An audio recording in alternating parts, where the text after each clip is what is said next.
Hello, hello, peace, peace, peace. Can y'all hear me? Peace, peace, peace. You about to get started right now. Peace, peace, peace. Shout out to everybody in the building. I can't be long, but I'm gonna be strong tonight. Can't be long, but I'm gonna be strong tonight. Shout out to the visionary in the building. You already know, red, black, and green, BYB. Shout out to you around the world. Second live stream. AZ, salute. Lord of Slaughter, salute. Everybody, let me know if my audio is good. Shout out to Benevolent in the building, coming through with the fire emoji. Salute. Tony Bands. Peace always. Peace. President Jafar in the building. Oh, Tariq attacked you on Twitter today? Wow. I pretty much already know. I pretty much already know why he attacked you. Because you was I'm telling that truth. As always. Shout out to Cosmic Bob. Bob Cosmic in the building. He's a member of the channel. Also, family, before we get started, I want to ask everybody to please make sure you're liking the stream. You're sharing the stream. You're doing all that good stuff to support the stream any way you can. Hitting that reaction heart, dropping comments, fire emojis, all that. It's all appreciated. It's all support. Also, if you can, you already know, support the stream. PayPal, Cash App, Venmo. Best way to support the stream. Whole lot of ones beat a whole lot of nuns any day of the week. Help me reach my goal. You know, super thanks, super chat, super sticker. Much appreciated. Go hit that join button. You know, gift the membership. Do whatever you got to do. Send a gift. All of it's appreciated. All support is good support. You said you ain't get the notification? Yeah, that's another reason too. Shout out to AZ for reminding me. That's why, family, make sure you subscribe to all three of my channels, because you'll get the notification for at least one of them. And if you get a notification for one of them, that means you know I'm live. Shout out Justin March in the building. Oh, shout out to Justin March. He set it off with 20 memberships. Family, Justin March just gifted 20 memberships. Everybody, make sure y'all shouting out Justin March and thanking him for all the support he has been showing me. Also, family, make sure you thank him if he gifted you a membership and you keep it going. You thank him and you keep it going. You thank him and you keep it going. Salute, bro. Thank you for all your support. All your support. Make sure y'all keep that going. You said they was crashing out because you showed them that Matthew Knowles, the video with him saying that he was from the Bahamas. Yeah. Oh, I'm happy you saw that. And Tariq was attacking you for that? Oh, yes. Yes.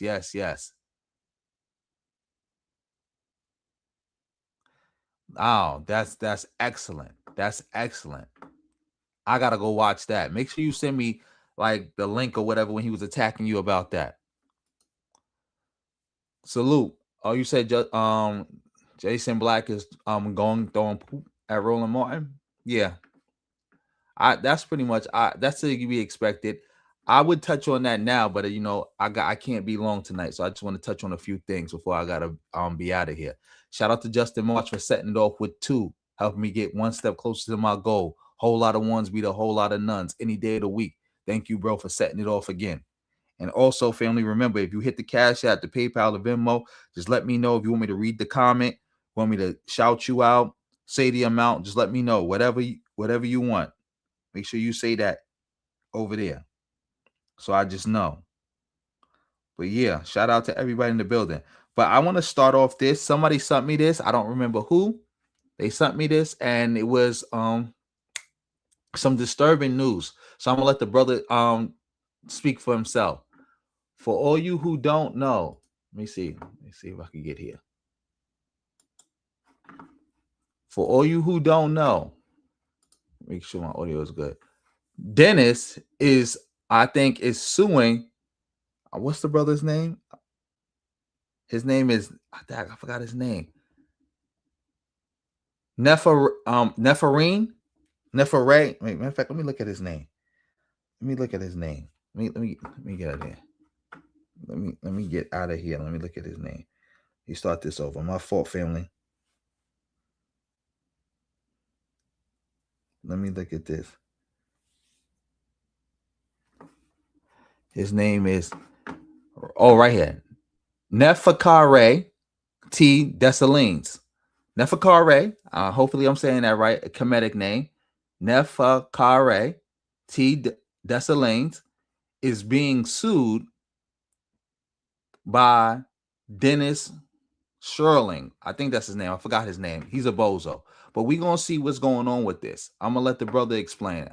Because I heard he's being sued. I don't know if that's the case or not. But yeah, let's get into this. We can't watch the whole thing, but let's just get a good understanding. Shout out to everybody in the building. Yeah, we back. Now, once again, I wasn't even going to drop this video. I'm trying to get started on a brand new book, a brand new series that I want to get started on the channel. And, I just keep pushing it back because I have to keep responding to these individuals. I responded to O'Shea the other day. Now I'm responding to this individual. He dropped a video the other day.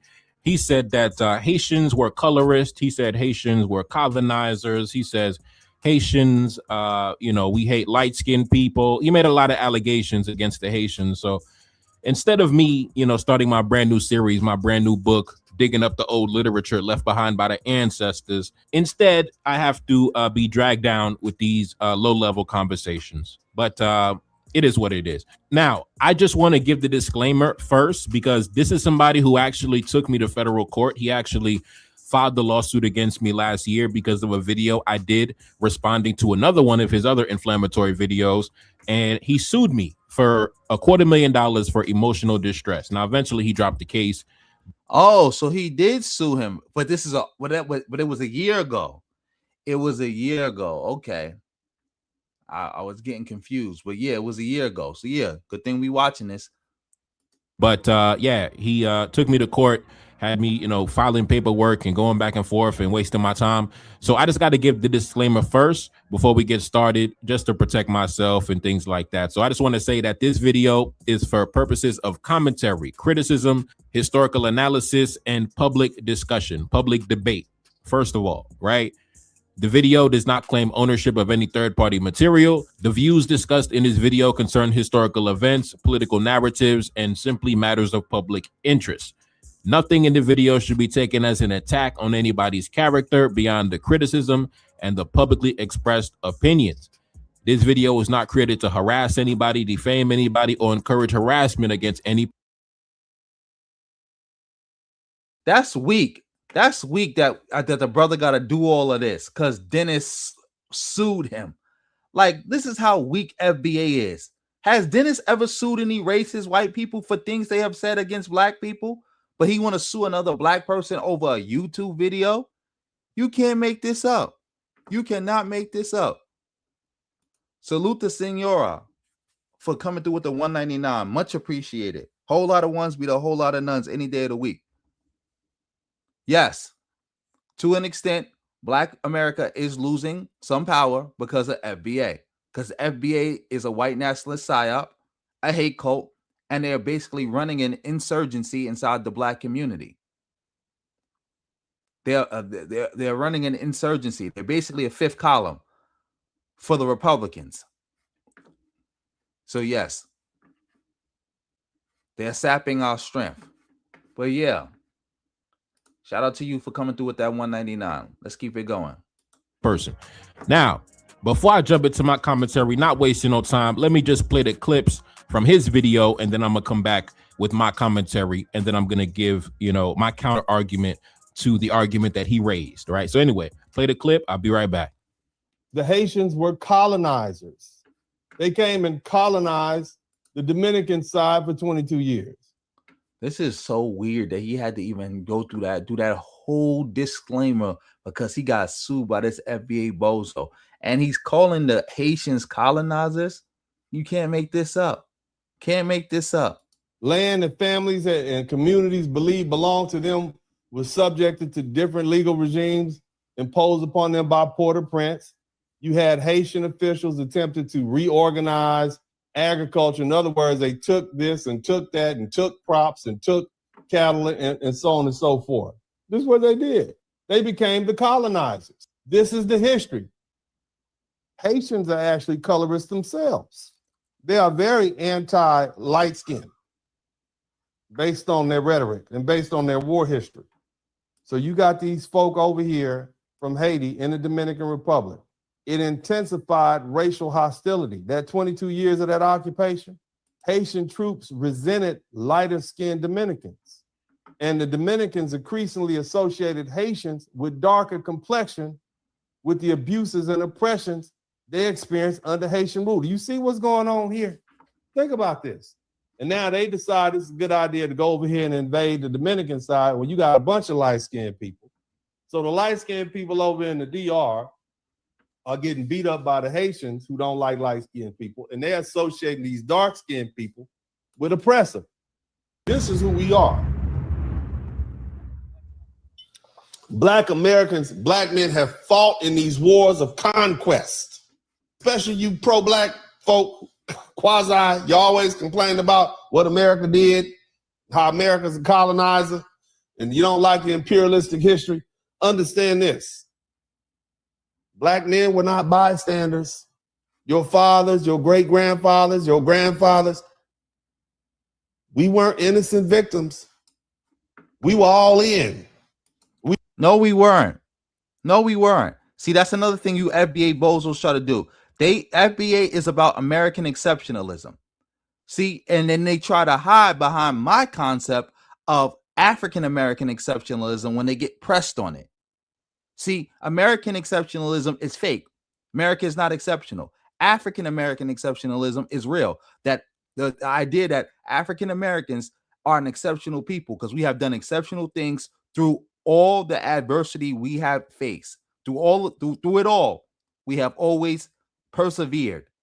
That makes us exceptionalists. That makes us exceptional. And on top of that, black people join the military fighting for what could have been. Nobody joined the military talking about, oh, I want to fight for American imperialism.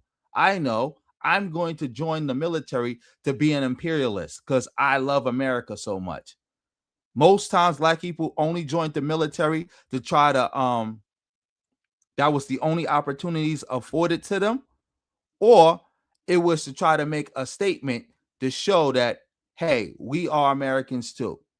But it wasn't about, oh, trying to be imperialists, trying to be colonizers. It never was that. Not at all. Don't try to confuse our struggle and our service with racism and imperialism. Don't do that. I know you want that to be the case, but that's not the case. We were there. The Buffalo Soldiers was there. All those are talking about the Buffalo Soldiers. The Buffalo Soldiers were black men who joined the Union Army to fight in the Civil War.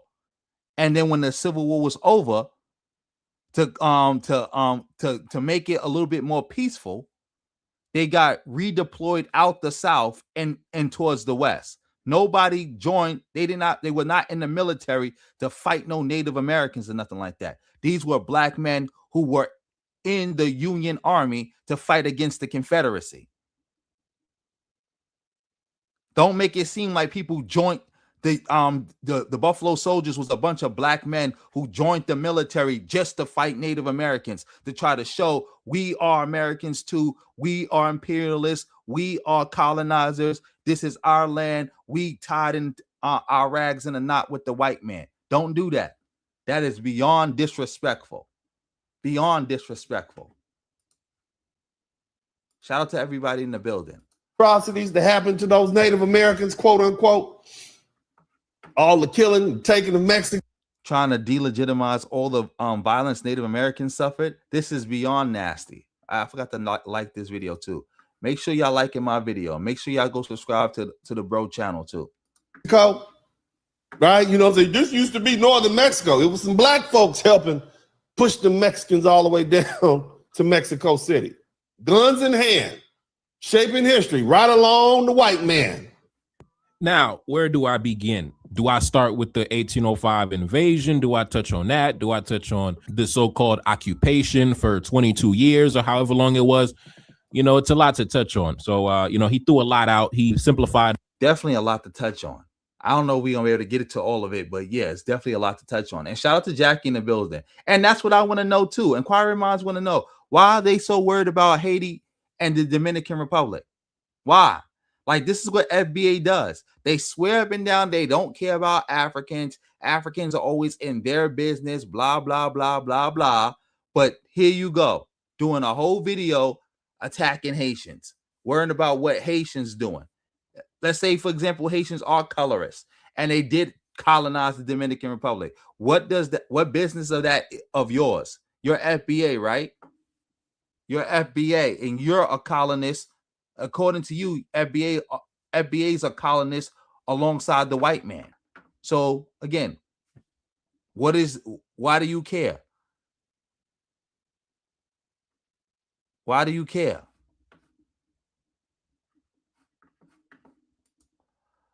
What do you mean by that? What do you mean by that, Barking? What do you mean by that? But yeah, he's a goofy. Shout out to Johnny Mills in the building. Yep, he's a goofy. Exactly. Double-minded man, unstable in all his ways. Double-minded man, unstable in all his ways. Salute, Mario. Salute Lee D. Clinton in the building. You already know, red, black, and green. Oh, shout out to Bam.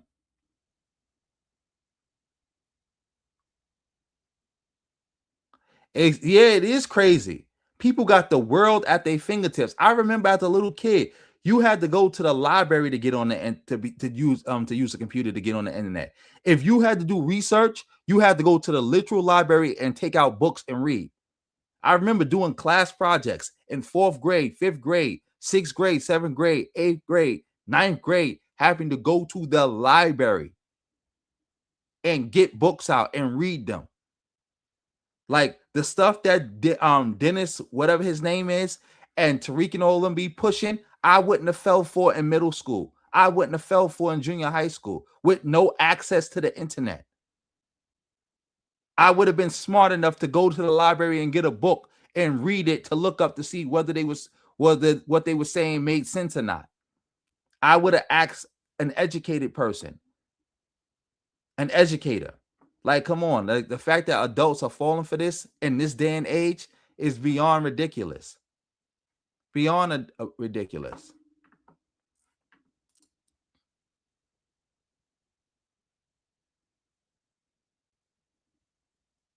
Yeah. Definitely should have. Oh, don't worry, Larry. We gonna get to them. We gonna get to them. Trust. A very layered history, so we have to unravel everything that he said. Now, the idea that Haitians hate light-skinned people, right? Haitians, you know, they just mad at light-skinned people. They jealous of our light skin. Now, I'll get to that a little later. Let's talk about the so-called invasion. I guess he's talking about in 1805, 1 year after independence, right? Haitian forces marched into Santo Domingo in 1805. Take a look up on the screen. In February 1805, Dessalines led a 21,000-strong Haitian army into the eastern French-controlled portion of Hispaniola, the modern-day Dominican Republic, to eliminate French forces under General Jean-Louis Ferrand, to unite the island and to protect Haiti from re-enslavement. The campaign failed to take Santo Domingo and ended in a brutal retreat marked by widespread destruction. Now, for whatever reason, when this narrative is discussed, they never talk about the French troops that was actually stationed in the Spanish portion of the island, the French troops that fled to the Spanish side of the island after they were defeated and set up shop along the border region, right? Everybody acts like that didn't happen. And everybody acts like the Haitians should have just, you know, stood there and just accepted the fact that French troops are stationed at the border. Take a look up on the screen. French General Jean-Louis Ferrand was a white French Napoleonic general who served as the governor of Santo Domingo from 1804 to 1808. Following the 1803 defeat of the French in the Haitian Revolution, he fled to the eastern side of the island and established a pro-slavery regime. To combat the newly independent abolitionist nation of Haiti, he authorized cross-border military raids to capture Haitian children and sell them into slavery. Now, for whatever reason, when the topic is discussed, nobody talks about that part of the game, right? Nobody talks about, imagine you have a group of people who, since the 1600s, have been just committing all acts of crime.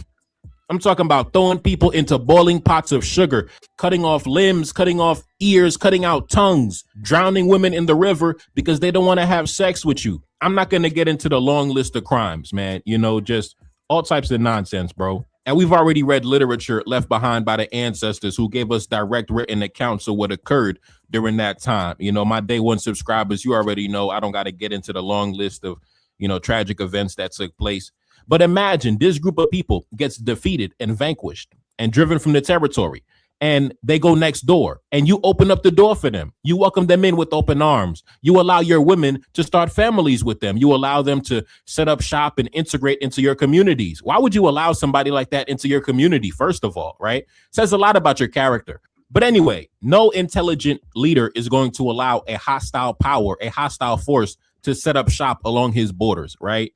Exactly. And I learned something myself while watching this. I'm shout out to the bro.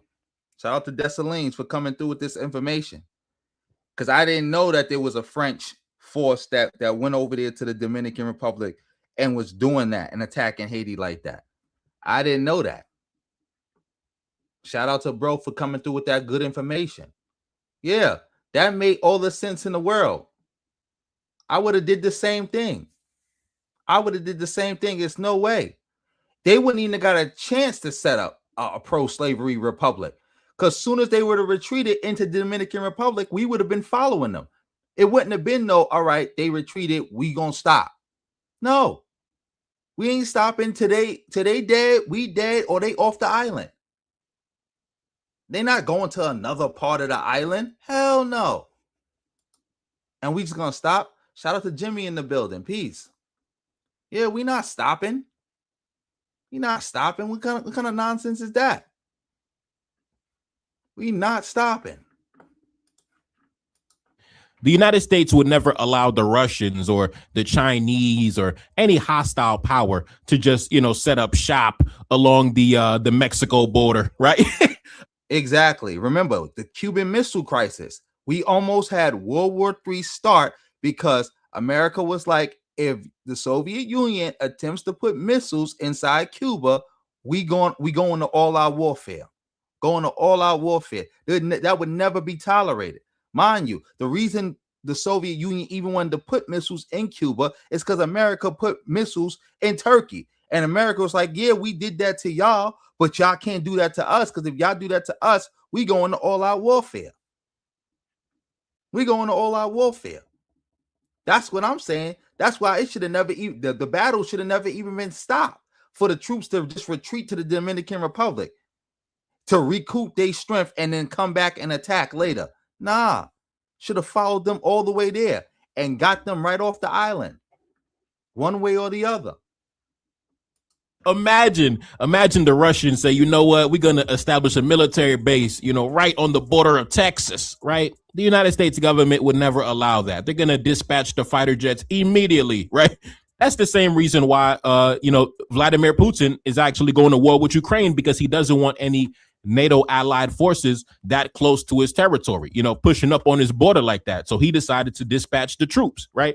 No intelligent leader is going to allow a hostile force, especially one that's openly defending slavery, defending the interests of slavery, setting up shop along the border to engage in cross-border military raids to kidnap Haitian children to go sell them in Cuba or sell them in South Carolina or sell them in Louisiana. Nobody's going to sit back and allow some hostile forces to just kidnap our children, kidnap our daughters, kidnap our sons.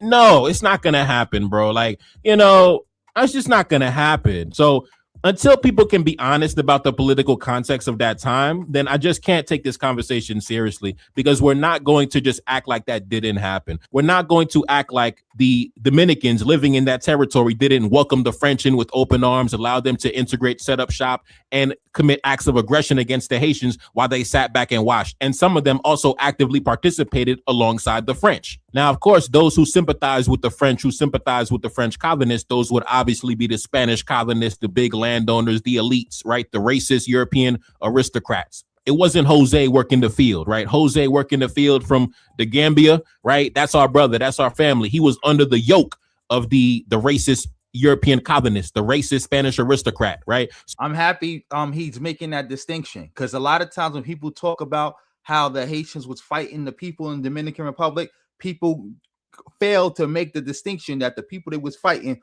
were white landowners. White landowners. Those people, the Creoles and the Palencia, how do you say it? Dad, I can't even say the word. Peninsularians, or well, however you say it. I forgot how you say it. The white people.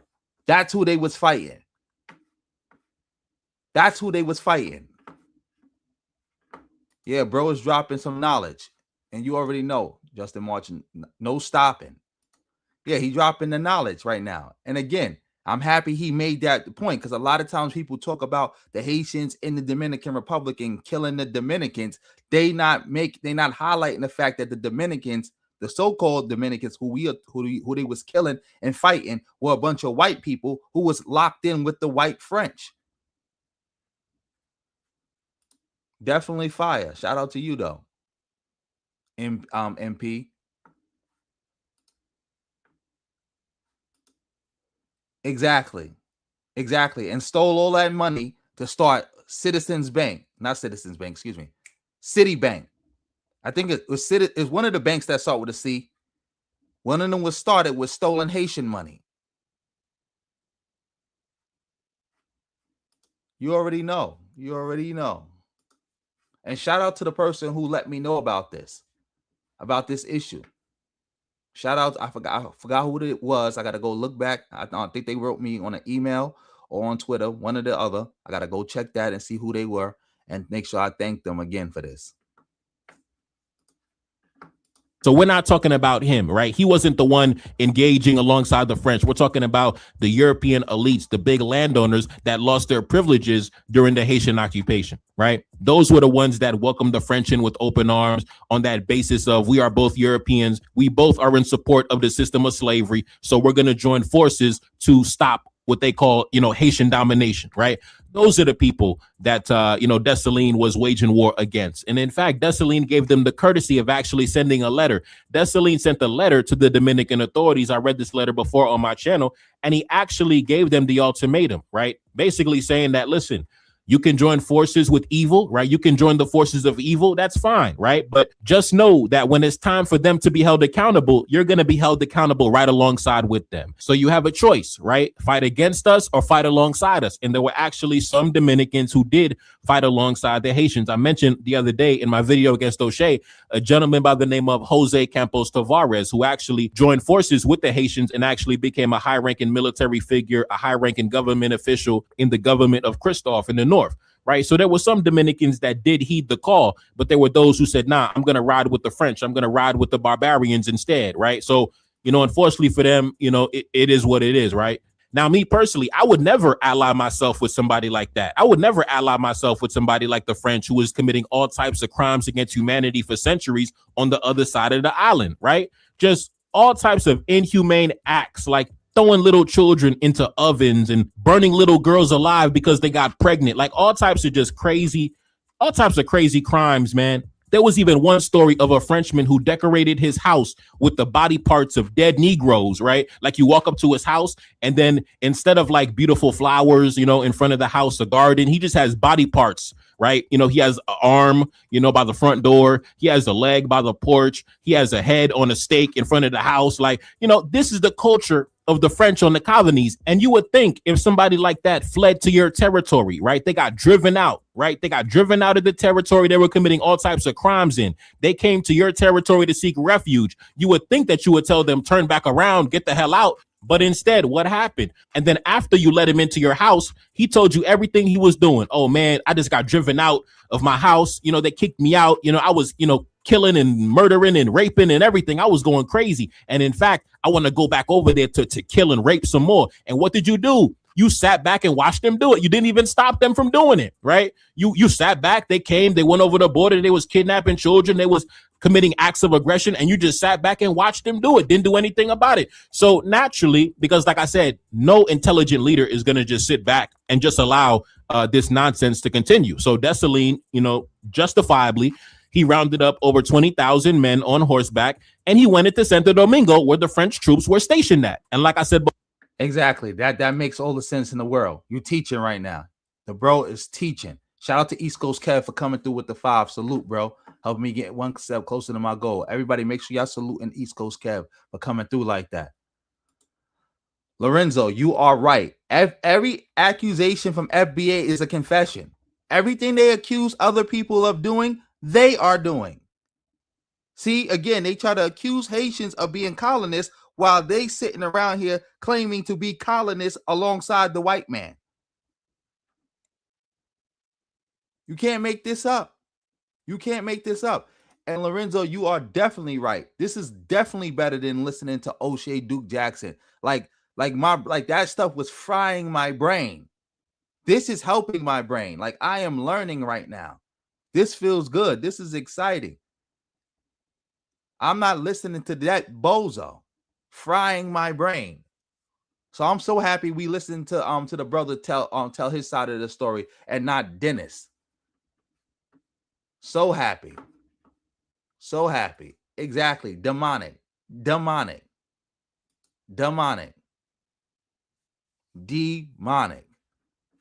Yeah, let's keep it going.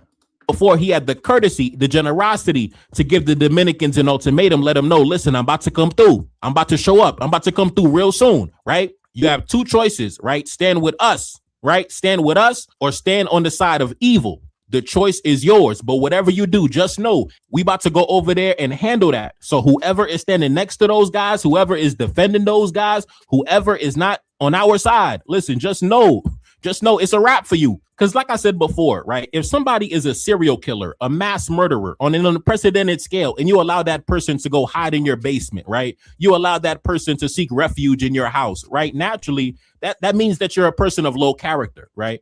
Isn't it a crime to harbor a criminal, right?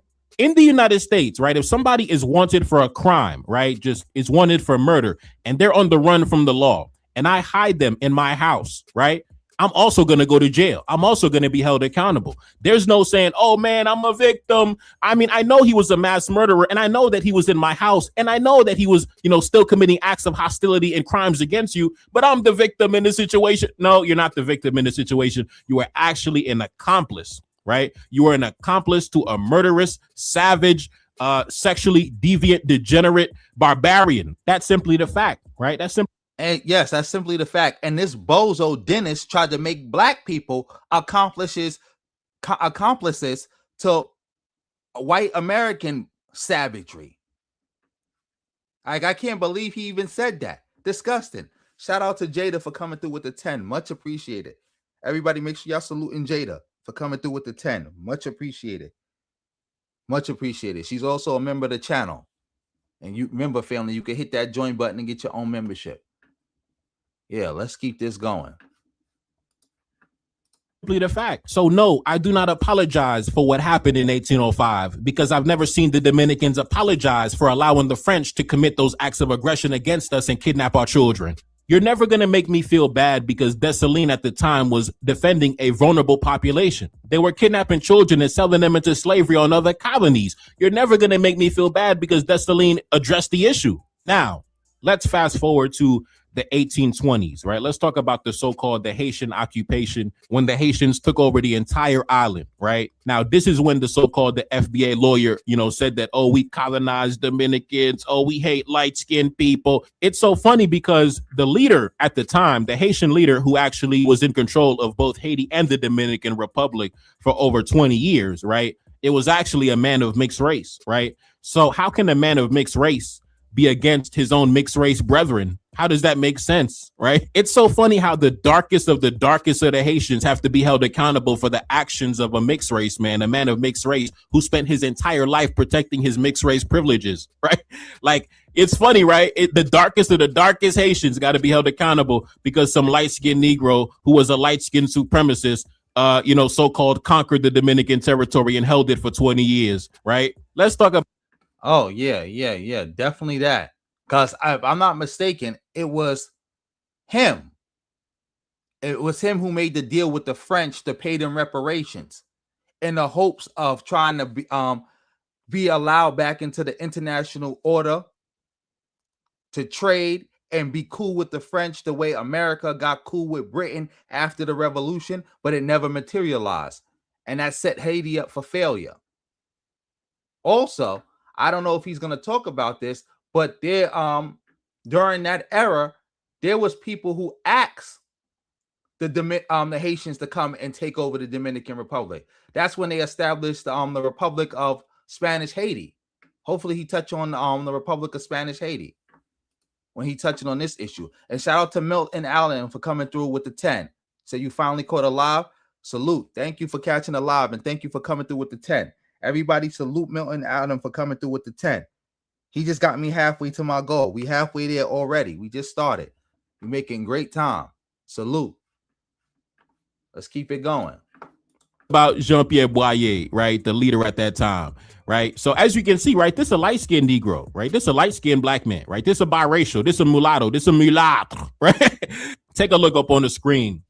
Jean-Pierre Boyer was born in Port-au-Prince and was the biracial son of a French tailor and an African mother, right? So this was the Haitian leader, right? Who the FBA lawyer says, oh, man, they hated light-skinned people. Man, he hated light-skinned people, right? The biracial son of a Frenchman. Oh, let's bring that back. Let's bring that back a little bit because I had stuff in the way blocking it. Take a look up on the screen.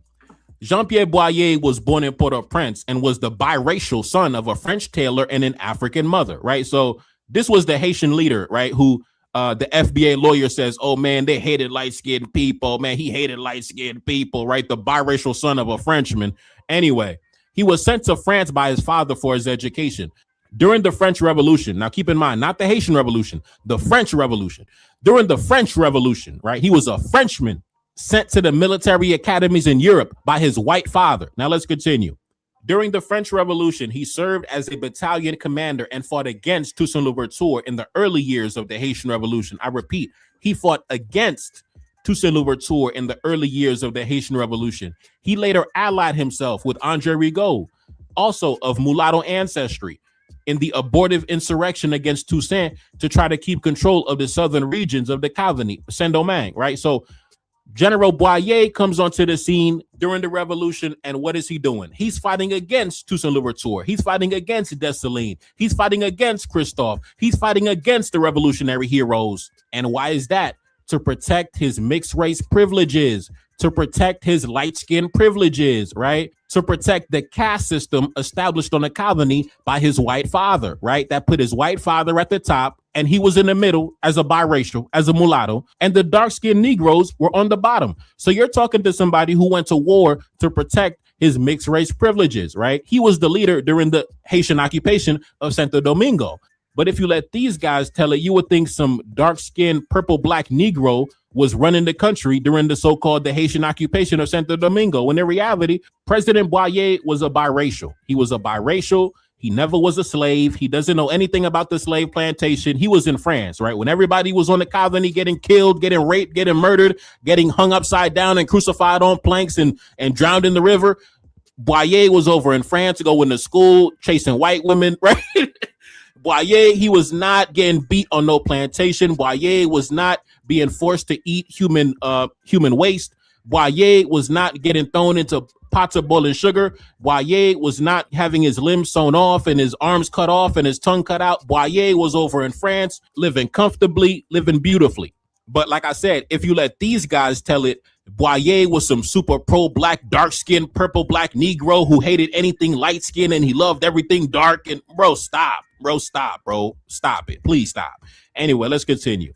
As a young man, he was sent to France where he received a European education and military training before returning to the colony during the Revolutionary era.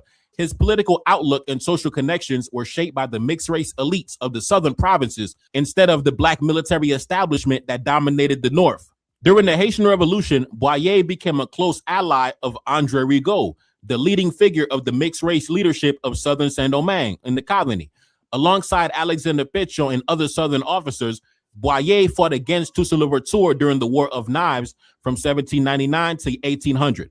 Although the conflict was political and regional in nature, it reflected the tensions between the black military leadership of the North and the mixed race leadership of the South. Boyer stood firmly with Rigaud's southern faction against Toussaint and his northern allies, Christophe and Dessalines. After Toussaint's victory, right after, like I said, the Civil War, right? During the Revolution in 1799, there was a civil war between the black military leadership in the North and the southern military leadership of the South, mainly dominated by mixed race figures like Boyer, right? Now, it was a total demolition. It was a total rout. Like the black military leaders, they just went overkill. Like they just unleashed the beast on those southern mixed race elitists, right? Like they had to flee the colony afterwards. They had to hop on boats and go to France, right? They had to go to their father's house because the black military leaders pulled out their belt and just spanked them until their booty turned red. Now, anyway, let's. I think they also had to go to Louisiana too. They had to go to Louisiana too. They had to go to Louisiana too. Reef. This is and that's I forgot how to. I don't want to say the brother's name wrong because I never heard his name be said. Let me see if I can find. Let me see if I can find his name. It's Neferkare. I think it's Neferkare Dessalines. Dessalines. I'm saying his name wrong. Oh, shout out to Justin March. He got the link in he put the link in the comment section. Make sure y'all hit that link, family, and go subscribe to the bro channel. Make sure y'all hit that link and go subscribe to the bro channel. Make sure y'all hit that link and go subscribe to bro channel right there. Thank you, Justin March, for putting it in the comment section. I'm gonna give everybody a minute to go hit that link. Hit that link and go subscribe to bro channel. And make sure y'all tell them that y'all came from this channel. If y'all didn't know about his channel before, tell them y'all found his channel through this channel. And send my love. And send your own love too. Yeah, it's Neferkare Dessalines. It's Neferkare T. Dessalines. That's his name. Neferkare. Hopefully I'm pronouncing it right. Kemetic name. Neferkare T. Dessalines. That's his name. You said, Mario, you said it's an FBA civil war about to go down. Who the civil war about to go down with? Let me know. Oh, shout out to K Dawn in the building for coming through with the Canadian 5. Much appreciated. Much appreciated.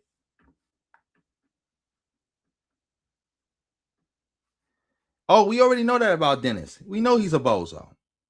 And we know when Kevin Samuels died, he was talking like he was going to take over the movement. He ain't take over nothing.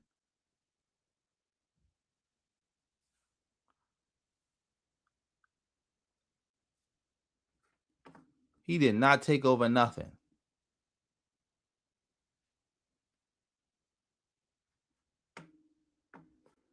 Oh, look. People are saying it's Neferkare.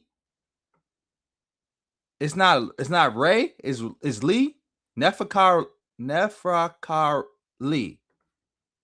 Not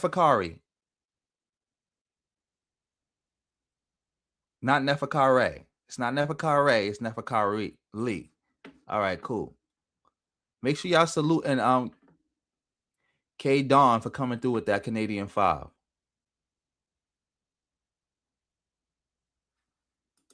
Oh, good to know. Good to know, Lorenzo. Good to know. Good to know. FBA versus Pretendians, that been going on. That been going on. Like they been beefing, and they so unprincipled that they allow that a lot of the Pretendians is such meat rotters that they allow Tariq to play in their face. He a Pretendian when it's convenient. He's saying the Pretendians are Pretendians when it's convenient. You already know. Like, I just got a video up on my channel right now of Tariq trying to defend the pretendian nonsense. Crazy. But yeah, let's keep it going. Let's keep it going. Let's get back to this good history. Continue. Boyer and many of his allies fled to France. In 1802, they returned with Napoleon's expedition under French General Charles Leclerc, right? So they left the colony in 1800. They had to flee. They had to grab their track shoes. They had to flee. They had to go hide in Paris. They had to go hide in Marseille. They had to go hide in Bordeaux, right? Now, I just want to say that the War of Knives, the Civil War in 1799, it was not a case of blacks on one side and the mixed race on the other side. It was not the case. Both sides had blacks and mulattoes in their ranks, right? Both sides, right? It was I'm happy he clearing that up, because that was the case. Because sometimes it's represented as light skin, mixed race versus non-mixed race. When that wasn't the case. The leadership was in the South was mainly mixed race, and the leadership in the North was not mixed race. But you did have people on both sides, like soldiers and lower ranks that were of both mixed and non-mixed.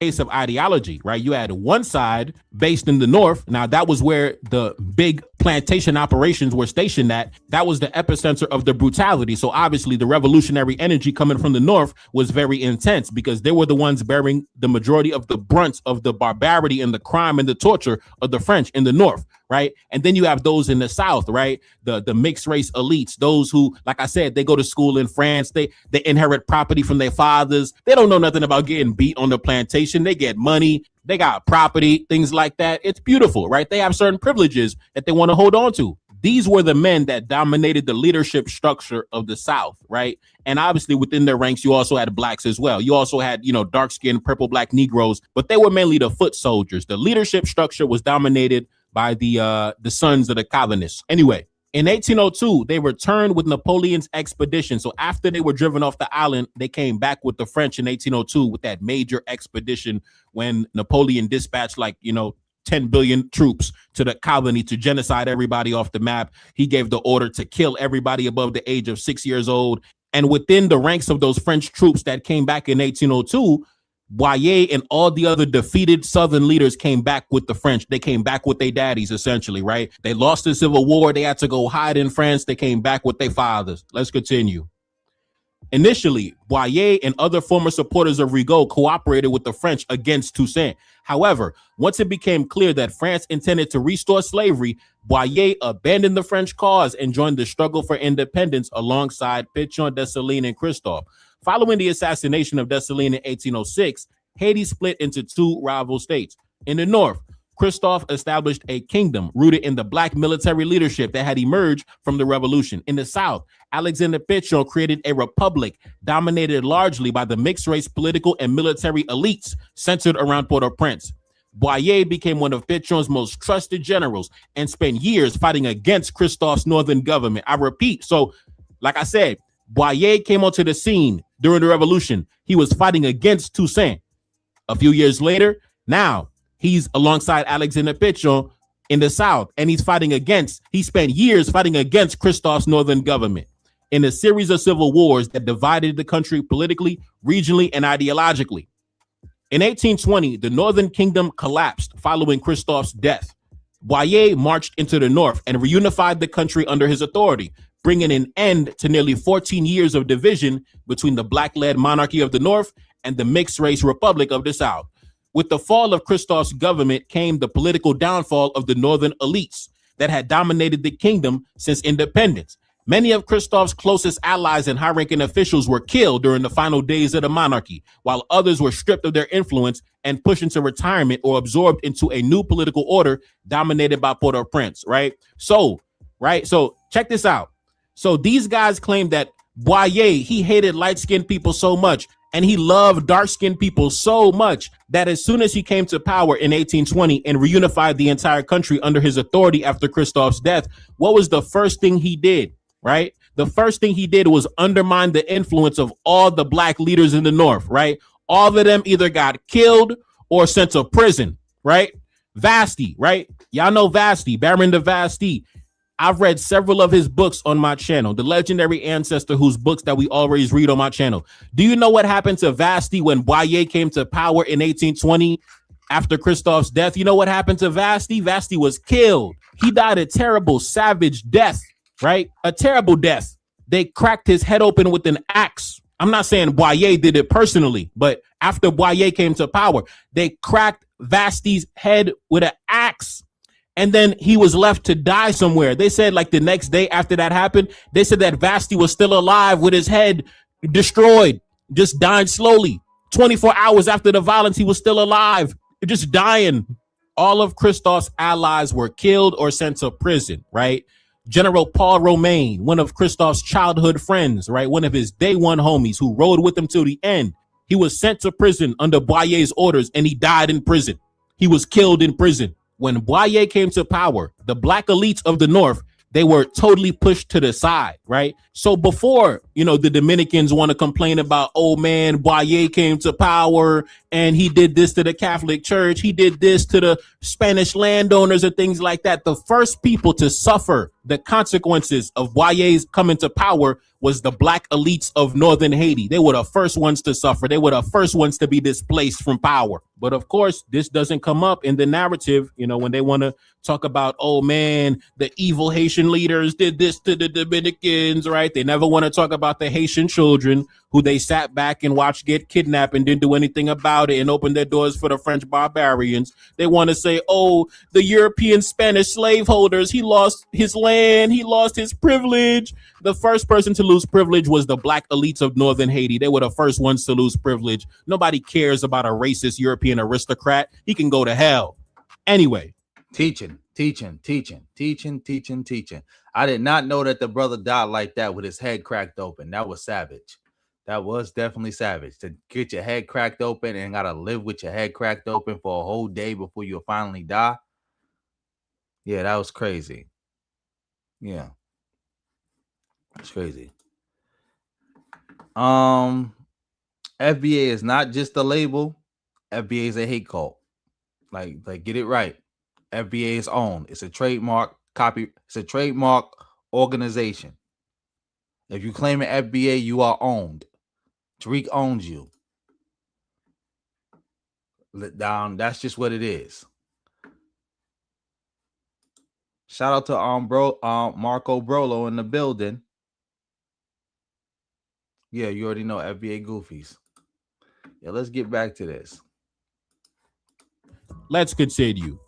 2 years later, in 1822, Boyer entered Santo Domingo and extended his rule across the entire island of Hispaniola, governing both territories from Port-au-Prince until his overthrow in 1843. So eventually, the Haitians rose up in 1843, and then we said enough is enough. This guy been sitting on the throne for over 20 years, right? It's been long enough, and the Haitians rose up and drove him out of the country, and he fled to Jamaica. Then he ran back to France, and he died in France, right? And the Dominicans took advantage of this period of instability when the Haitians rose up against Boyer for them to claim their own independence in 1844, right around that same exact time, right? So the reason why the Dominicans caught the opening is because the Haitians themselves was like, listen, down with Boyer, right? Abba Boyer, right?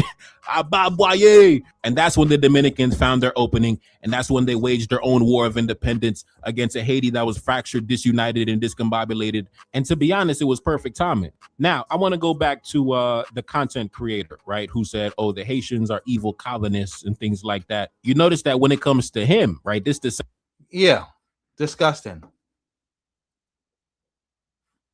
Hyena Queen, it's not an opinion. It's a fact. I'm sorry. You've been bamboozled. You got fooled. You got to deal with that. Because if you want to know, the answers is out there. I got the receipts on my channel. In fact, you don't even got to go to my channel. Just type in FBA trademark, Foundational Black Americans trademark, and you'll find your own answers. You'll find your own answers if you really want to know. Same person who openly brags about, oh, my ancestors fought in every single war in the United States, going back to the Civil War. Oh, I want to save this for another time. Because I got other stuff I got to get to. And I definitely want to save this part of him addressing the part of Dennis bragging about his ancestors fighting with the white man and saying that's their history too. But shout out to the bro. Shout out to him. Make sure y'all go subscribe to that channel. Let me see if I can find that link again to put it back up there on the screen. Justin March put the link up to bro channel. See if we can find that again. Let me see if I can find that again. Yeah, it's Neferkare. Shout out to the bro Neferkare. Make sure y'all go subscribe to his channel. It's right here. The bro Neferkare. Make sure y'all go subscribe to that channel. But yeah, let's move on to something else. We got to move on to something else. Shout out to everybody in the building. Okay, we just watched something smart. Now we got to move on to something dumb. This is the Daily Wrap Up crew, and they talking about FBA and the delineation. I want to see what this is about because I think this video kind of was going viral on Twitter. I think somebody sent it to me, and I found it on YouTube. So I want to see like what's the big hoopla. Like, is this really some intelligence or is this really some nonsense? More than likely, it's some nonsense, but we're going to get into this like this. Shout out to everybody in the building. Oh, shout out to RBG for the win, for coming through with the super sticker, $4.99. Much appreciated, beloved. Much appreciated. Yeah, let's get to this. I heard people saying that delineation is like a form of white supremacy, or is a MAGA I guess co-op, or if you will. Well, what's your thoughts on delineation and the whole talking narrative about, you know, it being white supremacy adjacent? What's your thoughts? Man, that's a great question. And thank you for that caveat. I think so I'm gonna disagree with the sisters on this one. I think delineation is divisive, and we are late to the party, right? And so while we're getting the pushback, and now to even that caveat, so I'm glad you said that, the reason why you get the MAGA accusations is because everybody else that delineated did it for divisiveness, right? They did it with animus. They did it with hatred. They did it so that they would not be confused with us based on all the things that we talked about earlier, right? Mm-hmm. So if you can kind of distance yourself from foundational Black Americanness, then you can be in the good graces of white folks, right? So the reason why we get the accusations is because in their heart of hearts, they know why they delineated, right? So now when we talk about is foundational Black. More projection. The only thing right you said is that FBA is divisive. That's the only thing correct you said. And the reason why people call you guys MAGA is because you're MAGA. It's not because you want to be, quote unquote, delineate. That don't make you MAGA. What makes you MAGA is the fact that FBA is a white nationalist psyop that pushes delineation for the sole purpose of hating Black immigrants and to try to help Trump become president. That's it. And to be human shields for the Republicans. That's it. Like, remember, FBA also pushes reparations. Is reparations divisive? No. But we know FBA pushes reparations not because they actually believe in it, but it's just a way to use as bait to get people to join their movement. They don't really care about reparations. They just use reparations as bait. Like American delineation divisive, then the answer to that is no. Mm-hmm. And so that's the nuance that I want to put on the conversation. Their delineation has always been about hate, whether it's white folks delineating from us. Everybody that has ever delineated from us has done it so that it will be to our detriment and to be to their advantage, right? We're not doing that because not that we don't care in that way, but we don't have that type of mindset. We're delineating, like Sister Keisha said, because it is about survival at this point. And so what's happening is that the MAGA accusation comes down to it's a lazy coping mechanism, right? Wait, so he just claimed that they delineate for survival.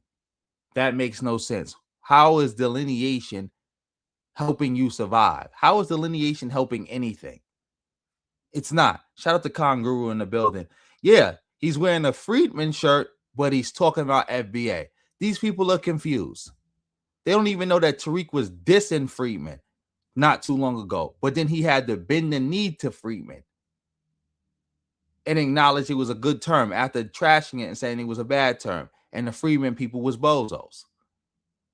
You can't make this up. This is like these people are confused. Like the stuff he's saying doesn't make any sense. Confusion. He's talking about FBA wearing a freedman shirt. Confusion. Like, come on now. Like the people who made the concept of freedmen up, they don't bang with FBA. They don't bang with Tariq. That's like wearing an ADOS shirt talking about foundational Black American. Yes, that's what they should be delineating from, white America. But they love white America. Remember, we just heard Dennis talk about how Black people were colonists right alongside white Americans and should be proud of it. Yeah, remember, that's why they talk lineage. Where did the concept of lineage come from? It came from Yvette Carnell saying what? That the white man had two families. The slave master had two families. He had his Black family, he has white family. And if you know what lineage means, it means bloodlines. So we got the same bloodlines because the progenitor of the bloodline would be the slave master. Yeah. So they can't delineate from white people. They are white people. That's the lineage. And what happens is that anything that goes against any ideology that supports them is white supremacy, right? Even when they are parroting white supremacist tropes, they never put the white supremacist tag on themselves, even though they are being highly anti-Black, right? And by Black, I mean Foundation Black America. We can get to that portion of the conversation later down the line about who's Black, who's not, right? And why. But the bottom line is that throughout their entire processes of being anti-Black, they never put the MAGA or right-wing tag on themselves. But as soon as we start to talk about anything that's going to... Wait, I want to know, is he going to explain when did the Black immigrants do the delineation and was being divisive and being mean? Like, is he going to give any examples? Because that's totally not true. Benefits solely us. We get the MAGA tag, not just from the Afro immigrants. We get it from the Pan-Africans. We get it from the Democrats. We get it from anybody. Because what we found in this delineation process, see, we're delineating, again, because it's, a necessity as far as survival. But like you said as well, with surviving what? What is the delineation helping you survive? What are you trying to survive by delineating? I won't call it a diaspora war, but I will respect your opinion, but I will call it the diaspora's war against us, right? And so what we found and what we find is that us delineating changes the game for everybody that's not us. Because at one point we thought, or most of us thought, that sitting at the table that's on our backs, right? It's a meme that I saw a while ago, and it's like it's a playing board, and underneath, as the feet of the table, are Black America or Black backs, right? And we know those are foundational Black American backs in this country. And for a long time, I thought that the only people playing that board game on the backs of foundational Black Americans were the white supremacists. I'm on TikTok. Were the white supremacists, right? But as we started to delineate, and I was able to, as I was straightening up my back and I was able to peek over the table, I saw a whole bunch of people's faces that looked like mine at that table as well. Come on, this doesn't even sound right. So explain how Black immigrants are eating off foundational Black Americans. One, foundational Black Americans is a hate cult on a white nationalist psyop. It's not a people, it's not a lineage. Tariq Nasheed owns it. He trademarked it. You can't trademark a lineage. You can't trademark a people. You can't trademark an ethnicity. So again, what has foundational Black Americans accomplished that other people got to eat off of them? Inquiring minds want to know. Also, on top of that, it's you talking about, oh, that was foundational Black Americans at the bottom, everybody playing on their back, and when I looked up, it was people that look like me. How? You do know our greatest leaders. Like, matter of fact, you do know every Black movement in the last 100 years, over the last 100 years, has either been started by black immigrants, have had black immigrants be a major part of it, be leaders in it, fund it, support it, everyone without exception. So how are they playing on our backs? How are they eating off our table? How? When everything you're claiming that they're eating off of, we only got because of the work they helped put in. Like, I really think these people don't know this. There is no black movement that happened and was successful that you can just exit out the black immigrant contributions to it. And it's still successful the same way. You can't do that with the Harlem Renaissance. You can't do that with the civil rights movement. You can't do that with the Black Power movement. You can't do that with nothing. Hip hop, whatever you want to name. You can't. Because not only do the white supremacists, play the game on our back, so do the Pan-Africans. Mm-hmm. So do the Boule. Mm-hmm. So do the Afro immigrants and all their corrupt leaders. Oh, shout out to Julius today. He said today's his birthday. Shout out to you. Happy B-Day, beloved. Everybody shout out Julius, man. He's one of my a good supporter of mine. Shout him out. Again, he showed that you can support. Like, just again, coming through, dropping comments and stuff like that. That's support. That's support. All support is good support. Like, support is not just monetary. Like, participating in the live streams, sending me stuff, like keeping me up to date with stuff that's going on in the world. That's support. That's support. So shout out to bro. Happy B-Day. So it's a big game now was always being played that they kept us under the table with whispers of, hold on. You got to do this for the diaspora. You got to do this for black folks. You got to help all of us out. Not knowing that those whispers were coming from the top of the table. We thinking it was coming from somewhere, like it was some ancestral voice that was whispering to us, right? Like Mufasa and the Lion King. And what we found out was that was other people playing the game, making sure they kept us at the bottom. And so, delineation is not divisive. But I will say this, because you just said delineation was divisive. You see how they go? Y'all just got the FBA talking point down pat. Claiming that it's not divisive and then turn around and claiming that it is divisive. Claiming that it is divisive and then turning around and claiming it's not divisive. Chicken butt mouth, man. You never know what's going to come out these people's mouth. For all you who don't know, I got the concept of the chicken butt mouth from the Mad Head Doctor. Shout out to the Mad Head Doctor. A chicken only has one hole. A chicken poops out that hole. It pees out that hole. It lays eggs out that hole. And when that chicken squat down, you never know what's going to come out the hole, whether it's going to be an egg, pee, or poop. It's the same thing with these FBA bozos. You never know what's going to come out their mouth next. Every time they open their mouth, you never know what's going to come out of it. We know the accusations are going to come. And I was watching the play Hamilton, not when it was in the theaters, because on Broadway, because I couldn't afford that. But when they put it on Disney Plus, I watched it, right?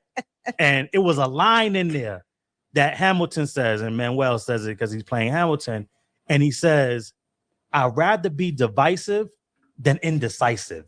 Mm-hmm. And that stuck with me because despite us knowing that it's not divisive, if that's who I gotta be, right, to make the decision that I didn't make for my people and how we move forward, then I'll be that, right?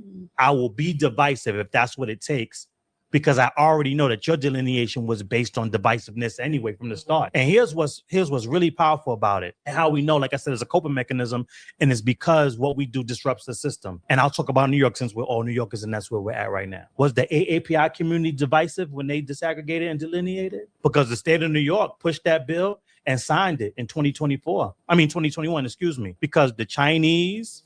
What does the AAPI community got to do with black people? See, this is another thing with these bozos.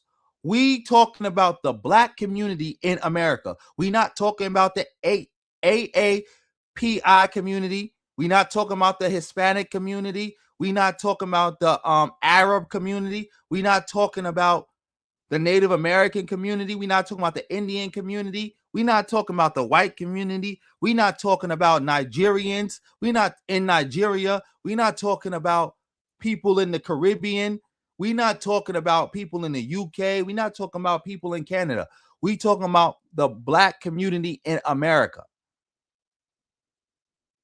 We're talking about what you're doing in the black community in America. We don't care about what other communities do. The black identity in America has been racial. For 500 plus years, it has been racial, unbroken, first and foremost, racial. And in most cases, only racial only, not even first and foremost, racial only. We are not like these other groups. We're the only group that can say that. Not even white people can say that, truly, because they had ethnic divisions. We never had that. They had national origin divisions. We never had that. We just been black all the way through. We just been black. Yeah, you might have had a little dust ups here and there when you would have people from the South moving to the North, or you would have large swaths of immigrants coming into a new area, but it was never that deep. It was never that deep. Maybe one example ever. I think in Florida, with the Haitians in Florida, that's one example. Otherwise than that, no other examples. So that's an outlier. So again, why are you referencing other communities? Like, y'all think y'all making a point, but y'all not making no point. Cambodians, the Koreans, the Japanese, the Filipino, the Thai, they wanted representation. Was the MENA group, Middle Eastern North Africans, were they divisive when their bill got signed in 2024? No. MENA was trying to get out of whiteness, because if you from the... Shout out to you, Jackie, but that is not true. That is not true at all. A lot of African American people are not prejudiced at all. Couldn't be. Couldn't be. If 10% of the black community was like FBA, then this would be a whole different country. Again, not even a majority, 10%. If 10% of the historical African American, Native Black American community was like FBA, this would be a whole different country for a lot of people. A lot of people.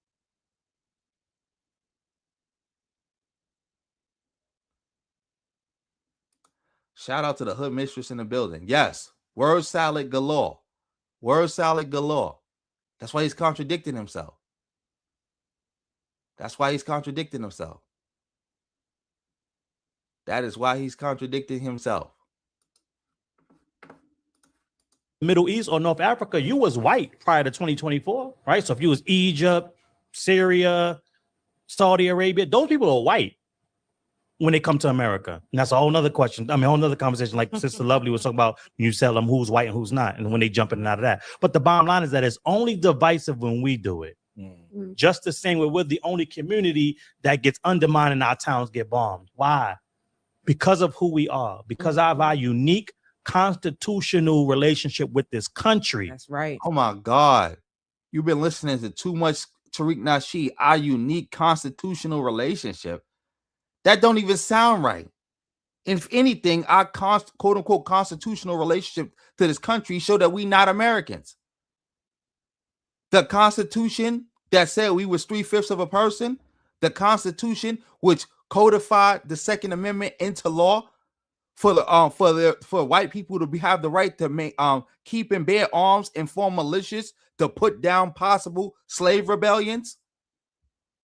That Constitution, the Constitution that says it's still okay to keep us as slaves if we commit a crime or we get convicted of a crime. That Constitution. Weirdo stuff. Shout out to McKinsley for coming through with the Canadian 5. Much appreciated. Yes, that's why it's crazy. I think these dudes might be transplants, because there's no way you a New Yorker. Either you a clout chaser, or you a straight grifter, or you a transplant. How you a New Yorker and you jacking FBA? How? You can't be a true to the game New Yorker and be jacking FBA. Can't. When we are empowered, it has the potential and the possibilities to upend the entire system, because the system was not built on anti-blackness. So that is a myth that has been going on for too long, and that's what they. The system is not built on anti-blackness. That's a myth. You definitely been listening to too much Tariq. Remember, Tariq said the other day that global anti-blackness isn't real. He said global anti-blackness isn't real. Make sure y'all shouting out McKinsley for coming through with the Canadian 5 too. Much appreciated, bro. Come in on the Afro-immigrants and the Pan-Africans. They prey on that particular notion. I want everybody to know moving forward from this point forward that this country was built on anti-foundational Black Americanness. There was no such thing as foundational Black American. In fact, during slavery, there was just blackness. That's it. You do know if this is what happened when you got ignorant people. Because I remember people used to talk about how they tired of slave movies, and I was saying I understand that makes sense. And then I realized how little the average Black person actually knows about slavery. And I'm like, you know what? We might need more slave movies, because if you had read a slave narrative, you would know that on the plantation there was Black people from all over the world. You could have Black people straight from Africa, born and raised in Africa, on a plantation next to somebody who's a biracial, next to somebody who just got traded into America from Cuba. Like, if you read 12 Years a Slave, the book, you would know Lupita's character was from Cuba. If you read the book, she her character was described to look like, I think, Cardi B or like Jocelyn, and she was from Cuba, and she was on the plantation. There was another girl in the slave narrative that they described that looked like Amber Rose. There was another a sister who was on the plantation. She was half Native American, half Black. There was people from the plantation that was from different parts of the country. Like, there was no foundational Black American. Like, even if you want to say foundational Black American was an ethnicity, that ethnicity didn't exist on the plantation. No ethnicities existed on the plantation. There were no Jamaicans during slavery. There were no Haitians during slavery. There were no Trinidadians during slavery. These identities were created after slavery. There couldn't have been. So you wrong out the gate. And everybody else that comes in catches the strays, no pun intended, from looking like, acting like, or proximity to foundational Black Americanness. And how do we know that? Because when we were being enslaved, you had Africans coming and going. You had Caribbeans coming and going that weren't enslaved. During Jim Crow, you had Africans and Caribbeans petitioning this government to give them pins so that when they went around the Jim Crow South, people would know that they were not foundational Black American. Speak on it. But if it was just... Are you stupid? The reason that was happening was because of the Cold War. See, this is what happened when people are so stupid. Those Africans and Caribbeans were being discriminated against. America was like, oh no, we can't have them being discriminated against because the Soviet Union is using these stories to attack us. So what would happen was America went to certain businesses. They made sure to put the Africans and Black immigrants in certain areas where people knew not to discriminate against them. Or they would tell people ahead of time, don't discriminate against them, or they would have people go around with them. The same way Black people were being treated in Nazi Germany. For all you who don't know, before the Olympics happened, the Nazi government went around to all the people and said, when the Black people come in here, you treat them differently. Because again, Black people were being discriminated against in Germany, in Nazi Germany, all the time. But when the Olympics happened and you had Black people coming from other countries, they was like, don't discriminate against them because we don't want an international incident and we don't want to look bad. It wasn't because they saw the Black people as different inherently. They were just worried about the backlash that could come from mistreating them. It was an international incident that he was worrying about. Because trust and believe, if those Black people had came to Nazi Germany on their own timing, they would have got treated just like everybody else. just like those black immigrants who came to America on their own time and got treated just like everybody else. The only people who got that special exemption were diplomats, were black diplomats, not regular people. See, this is the problem. Misusing and abusing the history, trying to sound smart.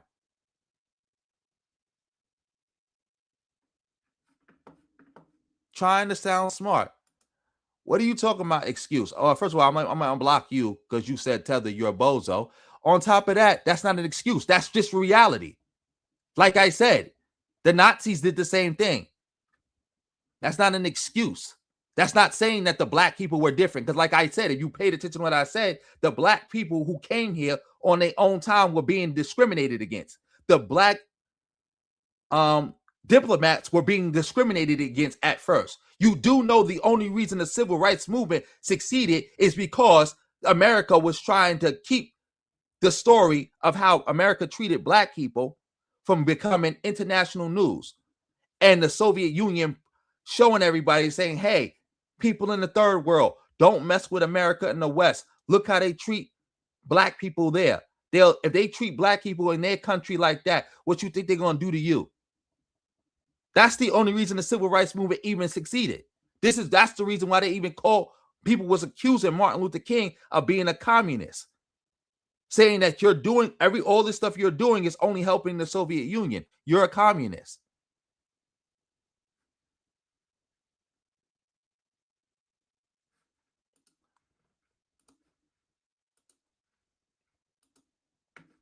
Like you can't make this up. Can't make this up. You're not a history teacher. You said that's not true. You're a history teacher. You're a liar. You must be a history teacher, like you play Hidden Colors. You watch Hidden Colors and you regurgitate what you saw. You sound mighty stupid. Like you can't make this up. Can't make this up. Can't make it up at all. Can't make it up. You can't. Can't make this up.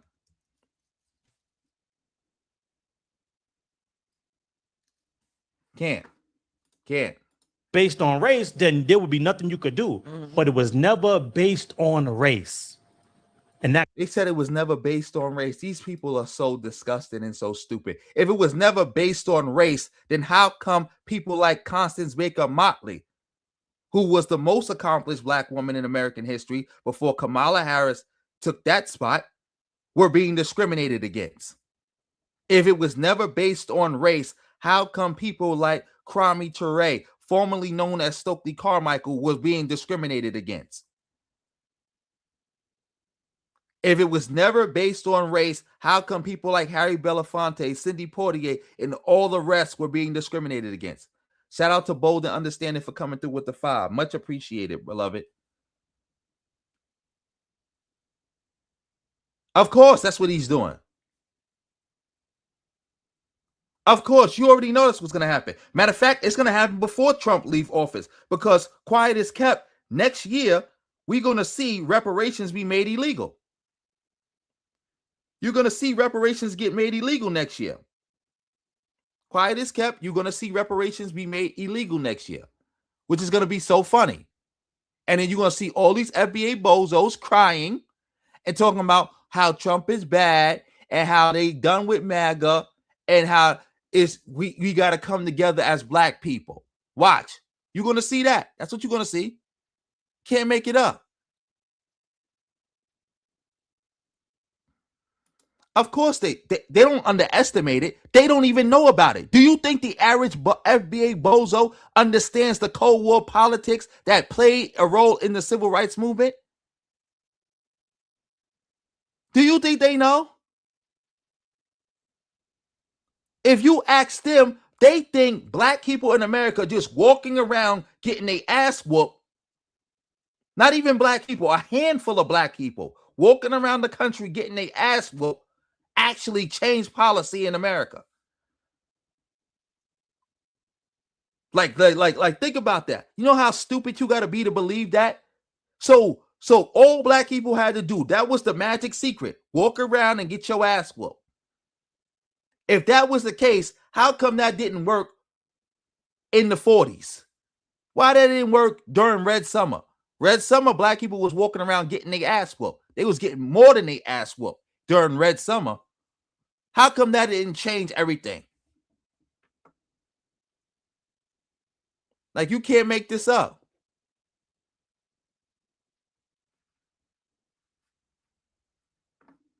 You literally can't make this up.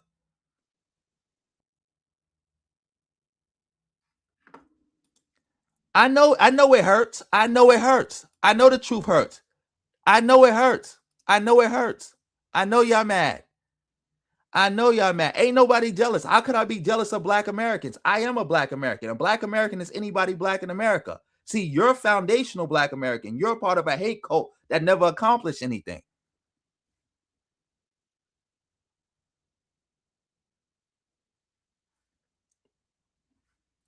What did I lie and what did I distort of the history? Inquiring minds want to know, what did I lie and distort of the history? I didn't lie and distort anything. I'm telling the truth of the history. You're the dumbass who don't know the history. Like, you're the dumbass who don't know the history. Like, you're dumb.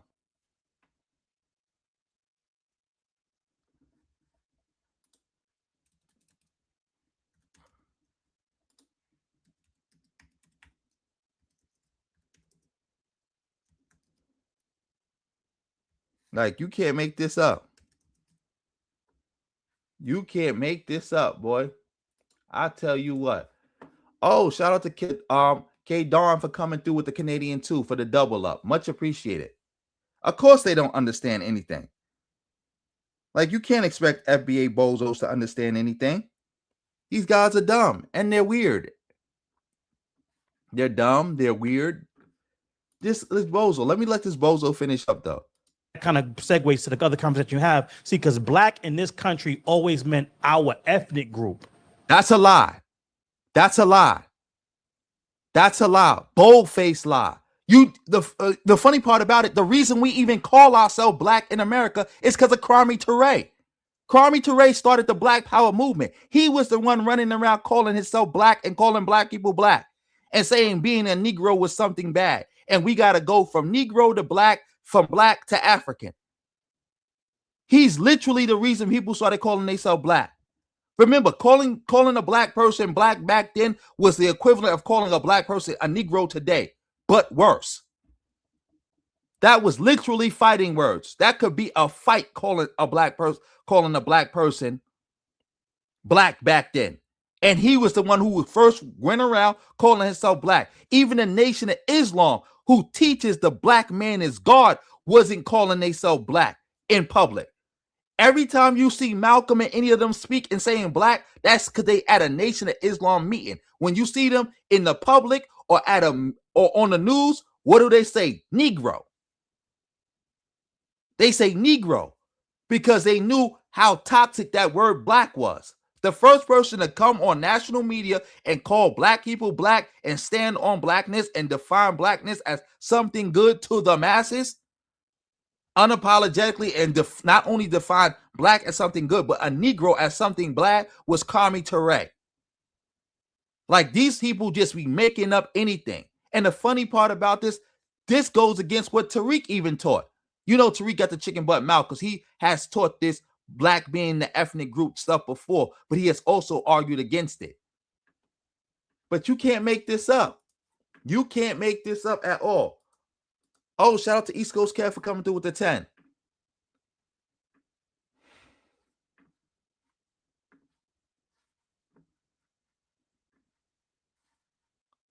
Of course, why they focus on this nonsensical delineation that don't make no money, that don't do anything for nobody.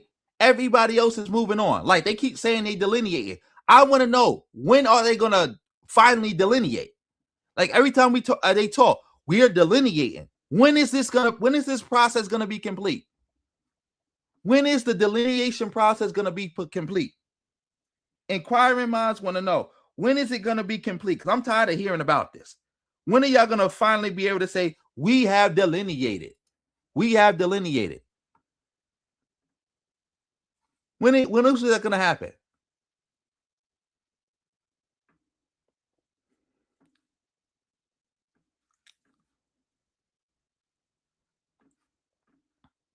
Like, when is that going to happen?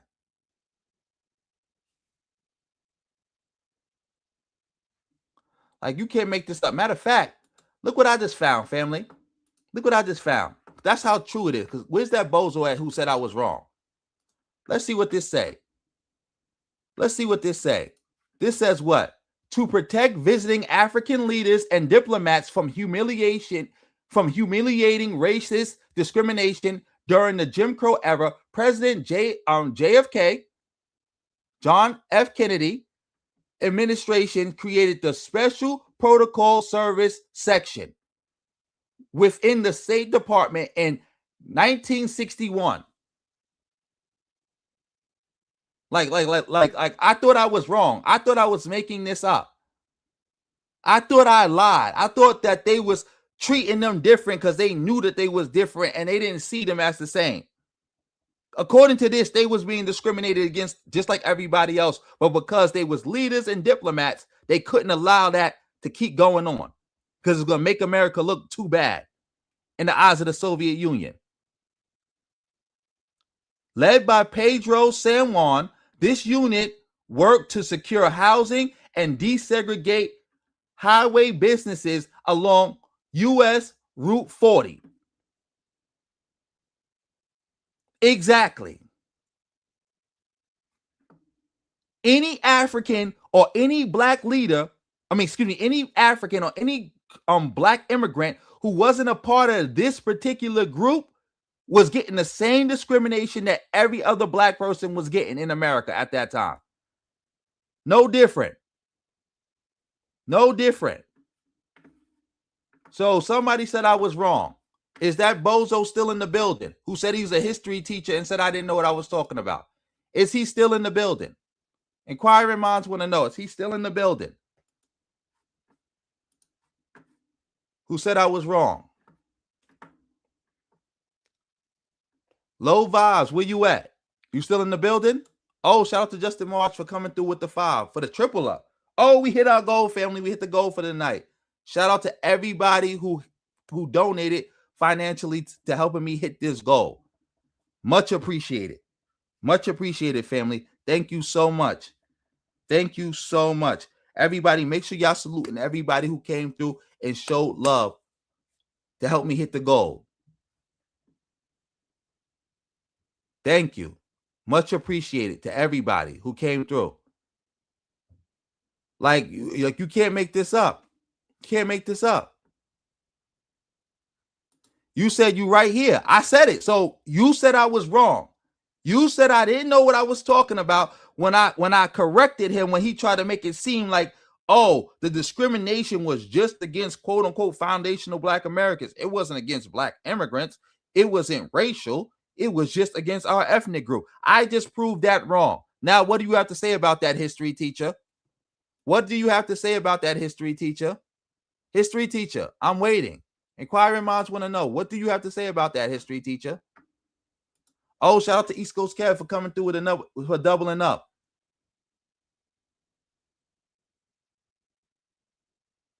Oh, yeah. But that's why I said they are white. That's why I said they're not just a hate cult. They are white nationalist psyop. And a part of the psyop is to be a distraction. Like I said, FBA is the 5th column in the black community. They are running an insurgency right now. Like the black community is in a 2-front war between the conservatives and the lefties. And we got FBA running an insurgency in our midst right now. We got the FBA bozos running an insurgency in our midst right now.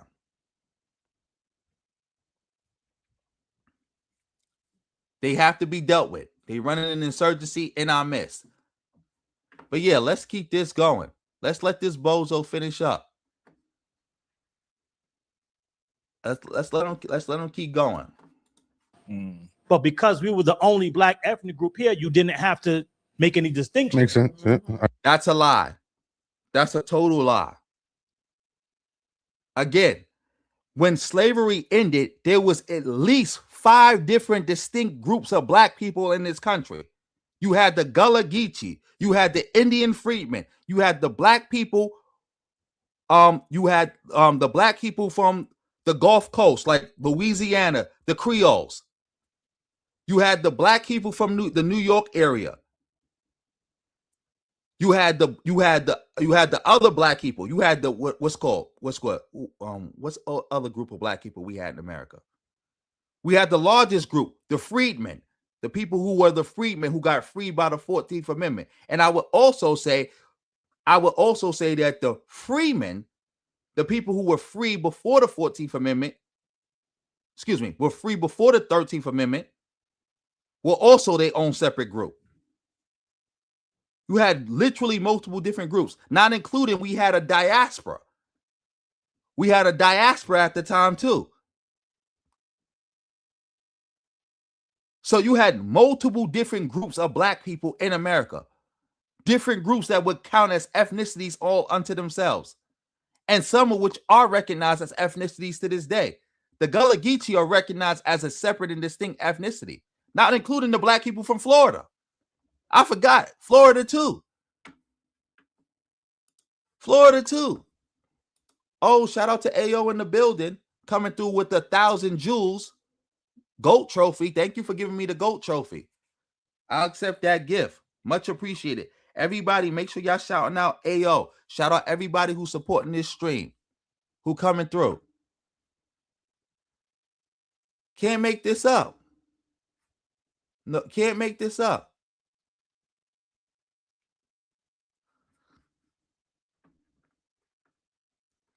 Can't make this up. Oh, what you said? You said now you trying to switch the subject, because before you said I was wrong about that issue, because you said I was wrong about this issue too, but you said I was wrong about that issue. Now you're not addressing that, and now you're trying to switch it to, oh, you said the Cold War. That's a part of the Cold War. The reason those African leaders were getting that special treatment is because America was trying to win over the third world. You know, the Cold War, the world was split into 3 groups. First world, and when I say first world, second world, and third world, I'm not using it in the modern sense of economic development.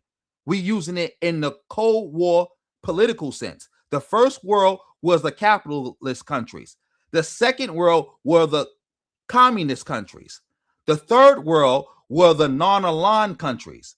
And remember, the Cold War was about the first and second world trying to fight for influence in the third world. Africa was a part of that third world.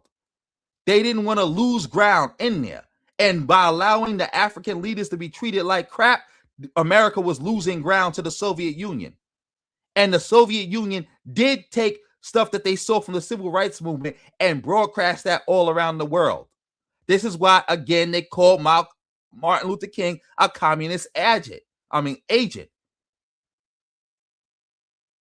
That's why Martin Luther King and them purposely did go around agitating. They purposely went around looking for places where they would get the most vicious response. Not most deadly response, but most vicious response that wasn't deadly. That wasn't outright people just shooting people. And they made it their business to do it in these areas so it could get maximum attention and can make America look bad. Like, you don't even know what you're talking about. So, yeah, you've been answered.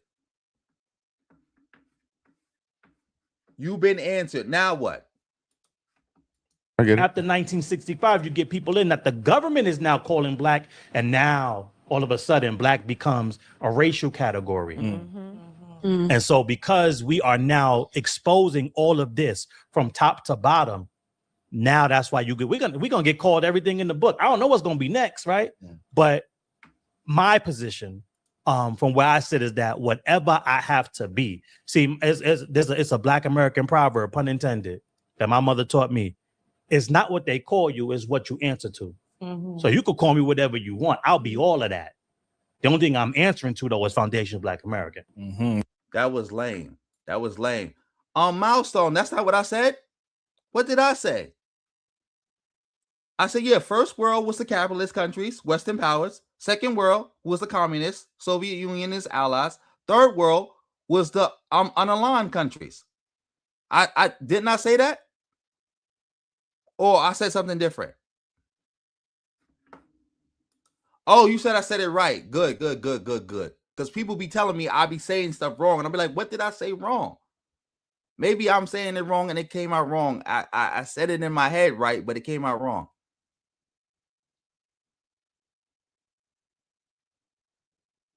Like, you can't make this up. Shout out to Chocolate Lyrics in the building. Yeah. Oh, you don't got to block people. If they not being disrespectful, I don't want my mods to put, like I tell the mods, don't put nobody on timeout unless they being disrespectful or something like that. But if I'm going back and forth with them, you ain't got to put them on timeout. Because again, I don't want that bozo to be like, oh, he was ducking smoke. They had to put me on timeout because he couldn't answer. You saw I answered his questions, right? And look, he calling me a clown. He could, like, I addressed everything he said, and look, he ain't got nothing else to say now but call names. So I guess they could put him on timeout now.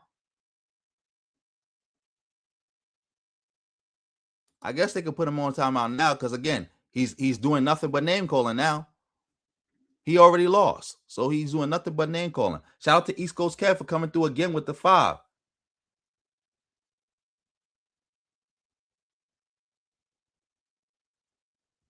Oh, the FBA already say that. You didn't know that? The FBA be trying, it's not just FBA, the Aboriginals and others be trying to claim that the Gullah Geechee actually prove that black people in America are indigenous and not from Africa. Like, you know how stupid you got to be to claim the Gullah Geechee prove that we not from Africa?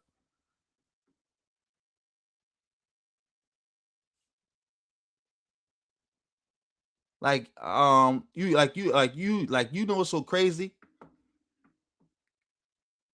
Like these people are insane. Like, people think I'll be joking when I be saying the stuff I'll be saying about these bozos.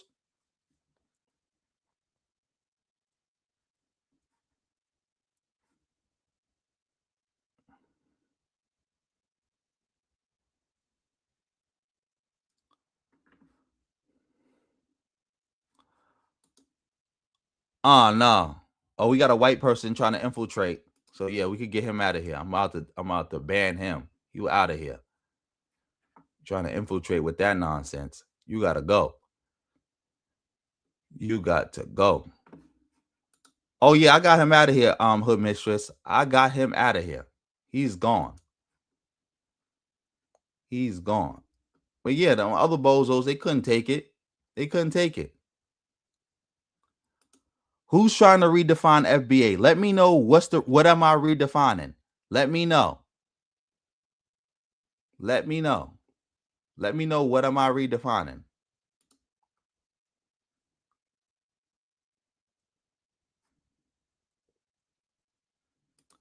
Bozo, I literally just read why. See, this is why y'all stupid. I just explained the whole situation of black African leaders coming to America, diplomats and leaders, and they were being given special treatment because of the Cold War. You do know that, right? Like, again, I just explained that. I just read that. I just read about the Special Protocol Service section. Just read it. Do I got to read it again? Matter of fact, I'm going to read it again. To protect visiting African leaders and diplomats from humiliating racial discrimination during the Jim Crow era, President John F. Kennedy's administration created the Special Protocol Service section within the State Department in 1961, led by Pedro San Juan. This unit worked to secure housing and desegregate highway businesses along U.S. Route 40. Like, what part of that don't you understand? Only people who got that treatment were African leaders and diplomats. Africans and Caribbeans who came to America on their own time were not afforded this. And I know what you're talking about black people dressing up, because it was the black guy, I forgot his name. He found out about this. So what he did was go to one of these restaurants dressed like an African, and the restaurant people started treating them nice because they had already been instructed ahead of time. If an African show up at this restaurant, treat them like a regular person. If an African leader show up, dignitary show up, treat them like a regular person.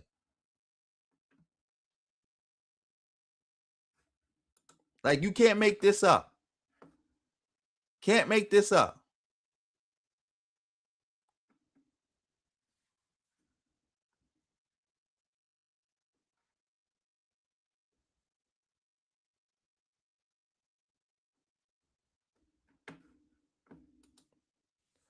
Bozo, I just explained to you how it worked. I said they would tell them, they went to these restaurants and told them ahead of time, hey, if any Africans come through, don't treat them correct. They didn't always have diplomats riding around with them. The diplomats didn't always have people riding around with them. That was the whole point of telling people ahead of time. Didn't you just hear me read about how they desegregated the businesses along US Route 40? How they were already telling the businesses along ahead of time that if any African or any body like from outside of America come here, treat them like a regular person. Didn't you hear me explain earlier about how the Nazis did something similar during the Olympics, where they told everybody, hey, if you see any black people from other countries coming here during the Olympics, treat them like regular people. Don't treat them like you would normally treat black people. Like, I just explained that. Like, what part of that don't you bozos get? They were getting different treatment because they were told to get the different treatment because of the Cold War. You can't make this up.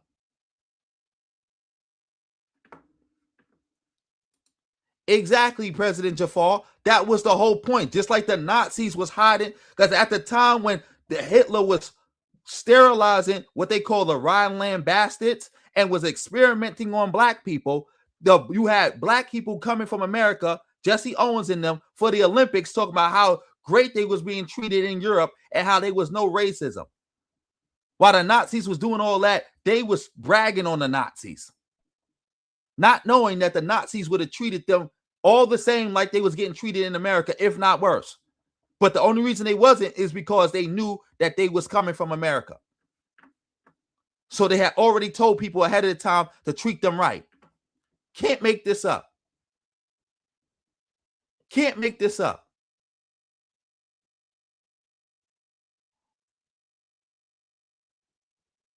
Can't.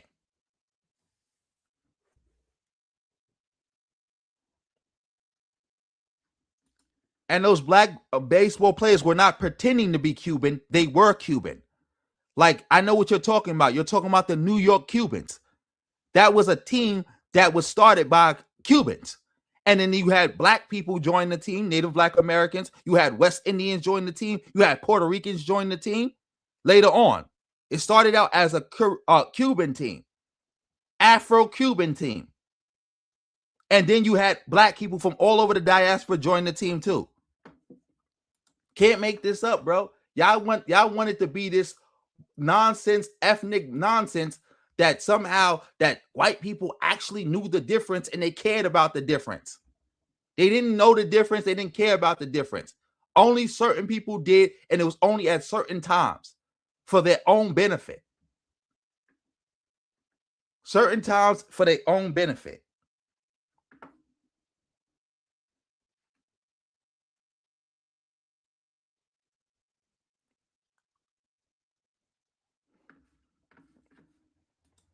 Can't make this up.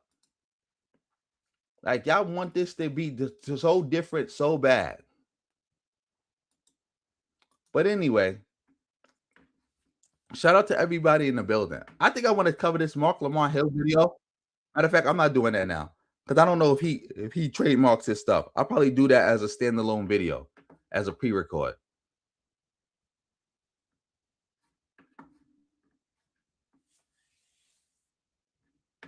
I'll probably do that as a pre-record. Let me go to this. Shout out to everybody in the building. We got to touch on this. This Haitian man is a Trump supporter, and now he's regretting his Trump supporting ways. Let's see what he got to say. And let's see what Tariq got to say about that. Shout out to everybody in the building. No, I wanted to point out that Mark Lamont Hill is becoming like, is slowly but surely becoming like Umar Johnson. I wanted to point that out. But yeah, let's get back to this though. For everybody who don't know, this is a Haitian man who supported Trump, voted for Trump, and now he's having like buyer's remorse. But let's see what Tariq got to say about this. I voted for Donald Trump. The Chef Creole restaurant in Miami's Little Haiti neighborhood is typically bustling with customers. Not today. People are scared. Owner Wilkinson Sajor says it's not just the clientele. After 34 years in business, he's lost his entire management team at 7 locations and will likely have to shut down 2 stores due to the end of temporary protected status. The end of TPS means for me that my future in the hospitality business is almost going to be non-existent. On Sunday, federal officers made an immigration arrest outside one of his restaurants. What would you say to the president that you voted for? He sold to me that he is a businessman and that he will be making business decisions. Do you regret your vote? Yes, I do. Speaking of Trump. Yes, Justin March, he is a bozo. The idea, I can't believe people. Y'all voted for the leopard eat my face party, and now you're crying that your face is being eaten by the leopards. Like you can't make this up. You can't make this up. Can't make this up, bro. Nonsense. Imagine being Haitian and voting for somebody like Donald Trump after how he treated the Haitians the first time he was in office. After what he was saying about Haitians, why he was running for office, and thinking that that man was just talking. He more about business than he was about racism. Straight goofy. Straight goofy. Shout out to CD No Handle in the building. Yeah. Straight buffoon. Straight buffoon.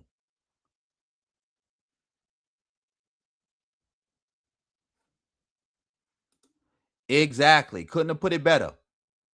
Couldn't have put it better. He definitely do.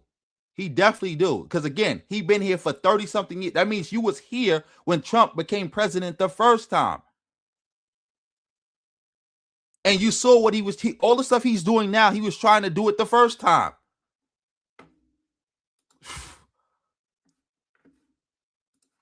Speaking of Trump, did y'all see the story about the Haitian dude down in Florida?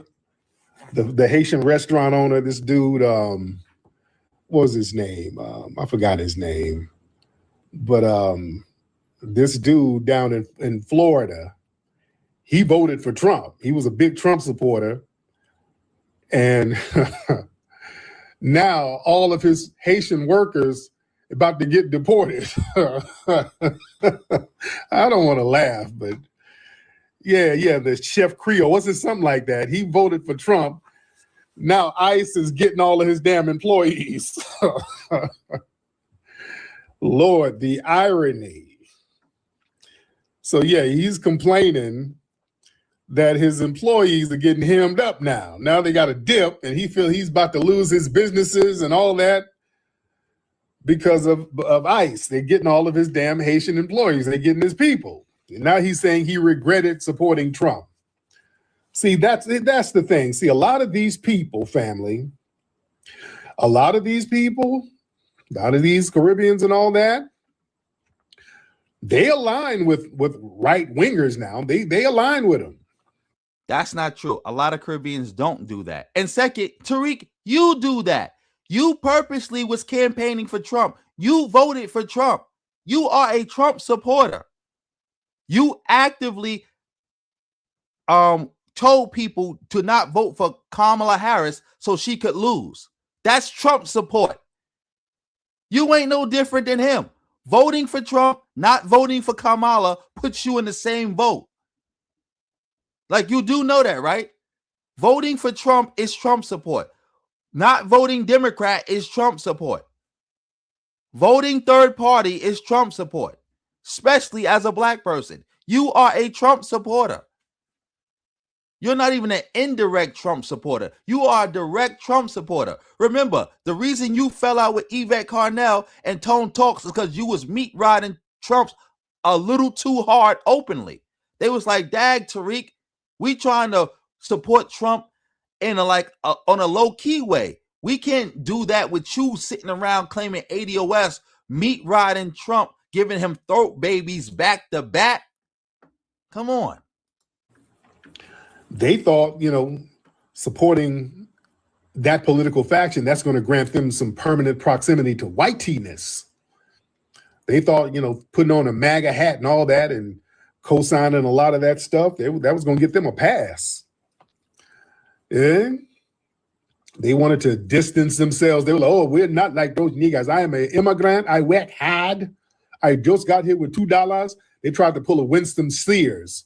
Winston, she's another Caribbean out there in Virginia. All she does is talk greasy about us and how we need to stop begging. We need to get over slavery. Her daddy came over here with $2. Y'all know, look up Winston Sears. She's real good. She's Jamaican. She's good for that. But she was up at like the Holocaust Museum. He don't got to square nothing. See, when you're a leader of a hate cult, you can just say whatever you want. Tariq can contradict himself all day long. And it doesn't mean anything. Doesn't mean anything. Doesn't mean anything at all. Doesn't mean anything at all. And never forget. Ooh, Buck and I never forget. Ooh, never forget now. But with us, we should get over slavery. So yeah, they get over here, and a lot of them try to get with the conservatives. They try to get with the right wingers against us. So according to Tariq right now, being pro-Trump is anti-black. Being pro-Trump is anti-FBA. Because look what he just said. They try to get down with the right wingers to go against us. So you're saying that the black immigrants are pro-Trump and pro-MAGA to go against FBA, which means what? If the Republicans are anti-FBA and they're joining the Republicans because they want to be anti-FBA, does that mean the Democrats are pro-FBA? That's exactly what that means. And you were against voting for the Democrats, which means by your own logic, you are anti-FBA. This is what happened when you don't think. This is what happened when you don't think. This is what happened when you got a bunch of bozos following you that allow you to say anything and don't hold you accountable for what you say and don't push back against you. You get sloppy. You get weak. This is what I was talking about when I was saying about how Mark Lamar Hill is becoming like Umar, because Umar was very smart and very sharp when he first came out. But now Umar is very sloppy. He is not as sharp and he's not as smart. Because why? He's been a big fish in a small pond for too long, and the people he surrounds himself with can't challenge him intellectually. They can't keep him on his toes. So Umar is not reading as much, not researching as much, and the world is changing. And he's just winging it now. Because a lot of his analysis in the beginning was like more spot on. Now it's like hit or miss. More time missing than hitting. That's the same thing with Tariq. Tariq was way sharper than this before. You would never hear these many contradictions come out of his mouth like this. These many blatant contradictions coming out of his mouth back to back like this. This is what happened when you're around a bunch of dumb people who can't challenge you, who just look at you like a god, and whatever you say is law, where you could say A today, B tomorrow, C the day after that, and they just accept it. Like you like this is the whiz. See, a lot of these folks, just like that Haitian cat down there in Florida. Oh, and to address that point of Huru, you said the Democrats are not much better. Okay, cool. Not much better. It's still better. Not much better. It's still better. Exactly, McKinsley. The chicken butt mouth is real. Exactly, Justin March. Steel sharpens steel. Steel sharpens steel. Yes. And I think you might be one of these people who was mad at me about the video I made with Bad Empanada talking about Argentina. I stand by that video. Nobody can play on my top. Like I think people think that they can play on my top about the history and the racism of Latin America. You can't play on my top. I'll just put it like that. I know what it is. But yeah, we're gonna keep it going. So I think a lot of these folks thought if the Republicans got in office, they were going to bring the heat towards us, towards the Black Americans, towards the foundationals. They low-key thought the block was going to be hot for us because of all the scare tactics the Democrats were saying. See, the Democrats are running around here. Oh, we better not get Trump now. Oh, Trump, it's going to be 2025. Ooh, we're going to be picking cotton again. Ooh, it's going to be 2025. We're going to be back on the plantation if Trump didn't get in office. And the tether class was like, ooh, yeah, that would be great. The tether class was like, ooh, back on the plantation, huh? Oh, that would be wonderful. Let me go out here and support Trump and them. And then I'm gonna let them know I'm not like them. I'm a hard-working immigrant now. So if y'all want to put them back on the plantation, ooh, I would love that. Then I can be the replacement. And I ain't gonna cause no trouble. Ooh, I ain't gonna cause now bitter trouble. I'm gonna be a good Negro. Oh, they thought it was gonna be on and popping. Oh, one token Negro on the Argentinian team. I guess Argentina isn't racist. Just like Jesse Owens represented America at the Olympics in Berlin. I guess America wasn't racist because Jesse Owens was on the team and it represented America. I did not think of that. Thank you for pointing that out. See, y'all, again, it's weak. Like, I think y'all really don't know who y'all talking to. Like, y'all really think y'all could play on my top? Do you think I ever been to Latin America? Do you think I got any like family or ancestry in Latin America, any Latin American country? Do you think that? Like, come on now. They thought we were going to get thrown under the bus. Oh, my goodness. Man, they were letting everybody know. That's why they waved them flags. They talked heavy with that accent. We loved Haitians for Trump, nigga. We love Trump. We love Trump. Yeah. But boy, they underestimated the power of foundational Black American delineation. That was the reverse Uno. They were not. Oh my God. Yeah, we about to get off this. Because again, how did foundational Black American delineation help Trump do what Trump wanted to do anyway? So let's get this straight. The Haitians and Black immigrants were supporting Trump because they wanted Trump to hurt FBA. But when FBA said, you know what, we delineating, that hit a reverse Uno card and made Trump say, oh, now I got to target it to Haitians. So that was like a trap card. So we playing Yu-Gi-Oh right now. And delineation was the trap card.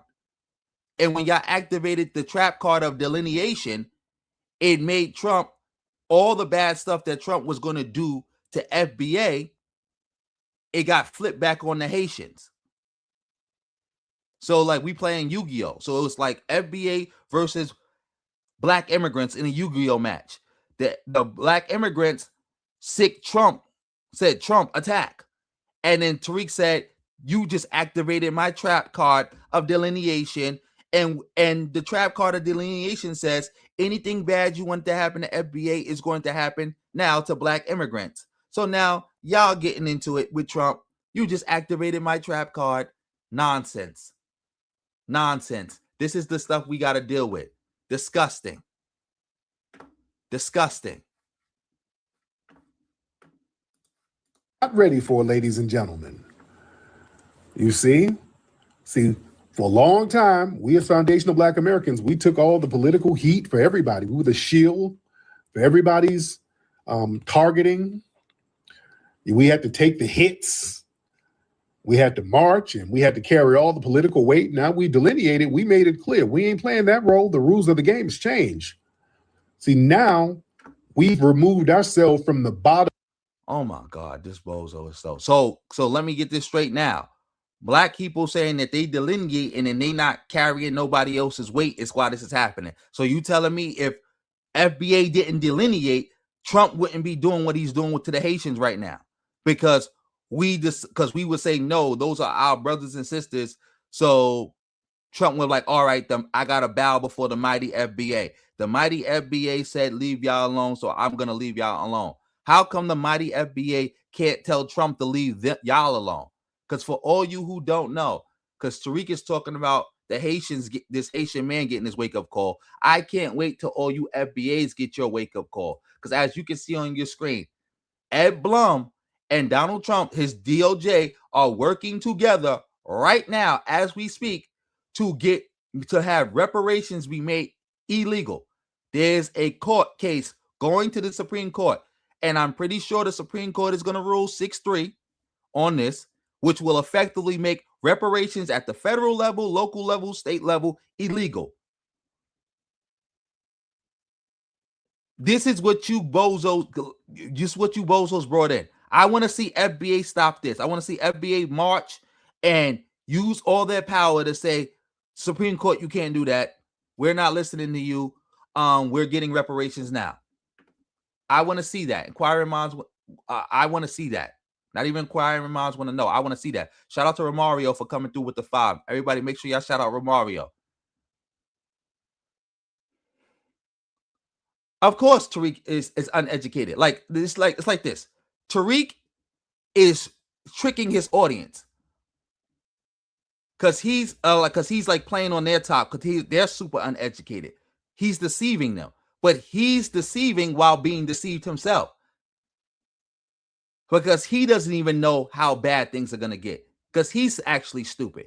He's smarter than his audience, but he's still stupid. Because remember, to run a con, all you have to do is be smarter than your mark. You don't have to be smart, just smarter than the mark. That's it. That's it. That's all you got to do. Be smarter than the mark. That's it. And that's what Tariq is. He's smarter than his marks. He's smarter than them. So yeah, let's get back to this. Undefined cast. We are now the top brand now. We've rebranded ourselves correctly, and we can stand on our merit, and it's time for these others to stand on theirs, and they cannot. And without us as the bottom cast, they're looking real janky because now the dominant society is like, well, damn, these Negroes delineated now. So you're not really affecting them no more. We don't need y'all no more. That's what the dominant society is saying. Oh, that's why they got to have us generic Africans all the time now. So the dominant society has been defeated by simple delineation. Do you know how stupid this sounds? Like, we got to find something. Like, after watching the brother earlier with all that intelligence, like, just listening to this FBA stuff it's just not hitting the same, bro. This is painful. I do not want to deal with this. This is nonsense. This is painful. This is shameful. Like, this is a grown man talking like this. Oh, shout out to Red Pill Zulu in the building. Coming through with the 50. Thank you so much, bro. He's also a moderator of the channel. He's also a member of the channel. You know I'm going to keep cooking. Always. Salute. Good to see you in the building. Good to see you in the building. You know I'm going to keep cooking. Everybody, make sure y'all saluting Romario for coming through with the 5. Make sure y'all saluting Red Pill Zulu for coming through with the 50. Big donation, little donation, all donations matter. The YT people are like, yeah, what we need you for? Ice truck, come on through and get him, or get this ankle monitor on him. You know? You see? And I'm not trying to make light of folks getting hemmed up, but man. You are trying to make light of it. It's a whole different vibe out here now, ladies and gentlemen. Yeah? See, that model minority myth, that's been shattered.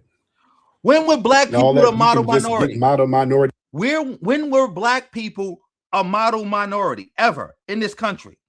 When were any group of black people a model minority? You're just saying anything. You're just saying anything. This is ridiculous.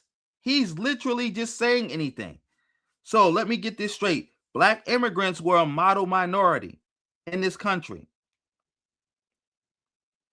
That's what you're saying right now. This is a grown man saying that. Grown man that has a following saying nonsense like this. Like this is beyond frustrating. Like it's just I don't even know. I don't even know. Yeah, let's keep this going. Status by working hard, opening a business, voting for right-wing politicians. Yeah, that dude down in Miami, he thought that being a MAGA supporter, that was going to make him immune to the dominant societies flipping on him. No. We tried to tell folks. Yeah. So they got a wake-up call majorly. And that proves why foundational Black American delineation is very necessary. See, we got to delineate because our political interests, they're just not the same. So again, you're saying that they got a major wake-up call. So what is your wake-up call for your Trump support? What is your wake-up call for your Trump support? What is going to be your wake-up call? Because again, you're a Trump supporter. So can we make this video when reparations don't go through about how FBA got their wake-up call? Y'all was out here meat eating MAGA, and now the one thing y'all claim to care about the most is not going to happen. Ever. It been wasn't going to happen, but it's definitely not going to happen now. Like, shout out to Ayo for coming through with the 20. Much appreciated. Much appreciated for coming through with the 20. Doubling up and coming through with the 20. Nonsense. See, a lot of these people, their interest is rooted in assimilation. Ours is not. We're focused on our. So FBA's interest is not rooted in assimilation. So why y'all flag waving Americans? Why y'all insisting that y'all more American than anybody else? Why are y'all doing that? Why? If y'all not rooted in also whatever assimilation. Like y'all you was just me in the civil rights movement. What was that? Integration. What are you doing if you're integrating into a society? Lineage, restorative justice, concrete tangibles. Yeah, we ain't really trying to assimilate. We've never cared about that. We've got our own strong culture to stand on. You see? So it's heavy. Man. Yeah, they don't know them like we know. We know how they get down. Yeah, they try to tell us. See, a lot of the immigrants, they come over here and they think. Oh, if you know the get down, then why would you support Trump? If you know the get down, why would you support Trump? Why would you support Trump? Inquiring minds want to know. If you know the get down, you so smart, why would you support Trump? Of all people to support, why support Trump? Since you know the get down, you so smart, why support Trump? Why? Inquiring minds want to know why. Of all people to support, you supported Trump. Why? Man, what is wrong with these Black Americans? All you have to do is kiss ass and everything will be okay. Just kiss ass real good. No, that's not it. No, we know that don't work. That don't work at all.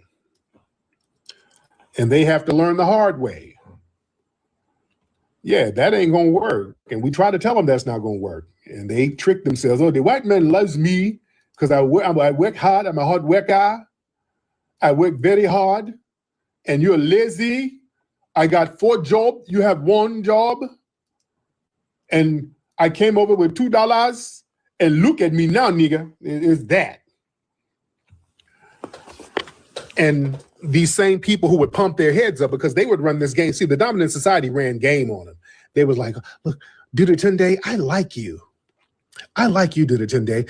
You're not like Jaquan. I had a guy, this black guy from Memphis named Jaquan. He would come to work late. Oh, yes, I know how those niggas are. I know. See, y'all be at your job talking all greasy about us. Oh, I know a Jaquan too. He was a lazy nigga, just like that. Oh, yeah, but you're not like that. You're just coming to work on time. You're so smart. You're so much better than those guys. I know this. I know. I say this all the time. I'm better than those Akatas. Oh, y'all sit up there soaking it up. Oh, y'all soaked it up. Now that we've delineated and we've gotten from that bottom caste, that generic brand, and we've branded ourselves correctly, and now you have to stand on your own merit, they're like, well, damn, Dudatunde. Oh, boy, look like there's an ice van outside for you, Dudatunde. What are you going to do? God, shit. I thought I was better. Come on, man. This is corny. This is corny. Beyond corny. Corny. Shout out to McKinsley for coming through with the 2, Canadian 2. Whole lot of ones beat a whole lot of nuns any day of the week. You crazy. Yeah, this is ridiculous. Like, this is his fantasy. Like, Tariq, they're like, Tariq, are you like sniffing, playing with your nose and playing with your bussy right now while you make this content? Like, you just fantasizing about black immigrants getting picked up at ICE vans? That get you off? Dudatunde, you're going to have to go somewhere, buddy. You're going to have to go somewhere, Dudatunde. Oh, shit. They're trying to... Oh, they put an ankle monitor on my leg. Oh, I have to run. Then you hear them flip-flops pattering. Dudatunde and all of his buddies going to be running with them ankle monitors on, giving each other direction. Which way should I go, nigga? Which way should I go? Which way should I go, nigga? Run. Wait, which way, nigga? To the left, beep. Beep. Where do I go, nigga? Which way?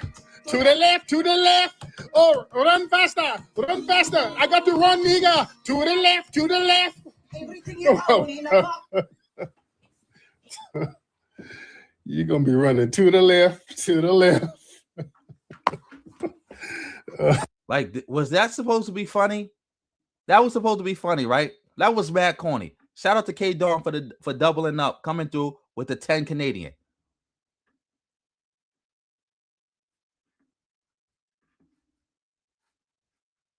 Yes, this nonsense. He got that from Yvette Carnell. That, oh, we gotta stop being a bottom cast, and the only way to stop being a bottom cast is to delineate. How does quote unquote delineation make you stop being a bottom class when black is supposed to be at the bottom, and now they are now deporting all the black immigrants? So there's no black immigrants. You're the only black people left, and black is supposed to be the bottom cast. How are you not the bottom class anymore? They just say anything. This is disgusting. Can't make this up. Can't make this up. So damn, that's what it is. That is what it is. Let me get some of the family in here. All right, let me get the family. We're not doing that. We don't want to hear none of it. Matter of fact, we're going to let you get one of the family in there, and then if they start glazing you, we getting off this. We're not doing Tariq Glaze. We're not doing Tariq Glaze. We will find something else to do before we do Tariq Glaze. That's what I'm trying to figure out. Like, I want to know, when is the delineation going to be over? You keep saying we're delineating. When will y'all have delineated? How much longer till y'all have delineated? How come my phone keep being off silent, man? Like, this keep happening. Either I'm forgetting to do it or something. Like, yeah, nonsense. But let's let them keep going. Family in here, ladies and gentlemen. All right. How many likes? Man, we almost got 200,000 likes in here. Come on, man. Y'all know we need to get 250,000 in the next 5 minutes, ladies and gentlemen. All right, y'all know we got to get 250,000 in the next 5 minutes. So everybody tap that screen. You got to tap that screen, ladies and gentlemen. Tap that screen. All right. All right. Let me see who we got. Let's get the family in here. Let's get Well, I'm trying to get Ishmael in here. Let's get Mark forward. Let's get Mark. I'm trying to get Ishmael. I'm gonna get Mark forward. Then I'm gonna get Ishmael in here. What's going on, Rick? How y'all doing? How you doing, family? I'm good, brother Mark. What's going on with you, bro? Man, life is good. Can't complain. Just want to touch on two things that you spoke on earlier. First thing was you talked about the tobacco companies and how they started in North and South Carolina. That is 100% true. RJ Reynolds is located in Winston-Salem, North Carolina. My grandfather and all his old-timer homeboys retired from there, and they're living off that great pension still to this day. So, and it goes deep in the roots. And like I said, a lot of my friends, work there now and all that kind of stuff. The second thing, so that's 100% true what you're talking about when it comes to talking about the tobacco. Yeah. The second thing you talked about is how we built pretty much bricks by hand, how our fingerprints is laid in the bricks. There's a gentleman by the name of George Henry Black, born 1879. He passed away in 1980. He is also from Winston-Salem, North Carolina, where I'm from. He built pretty much the entire East Winston. East Winston is the black side of Winston-Salem. So you're 100% correct on that as well. Once again, like I said, he laid the foundation of pretty much the east side of the city, literally building it brick by brick. So you're 100% correct in that as well. Just want to touch on those two things. I'll let my man. Respect to that, brother.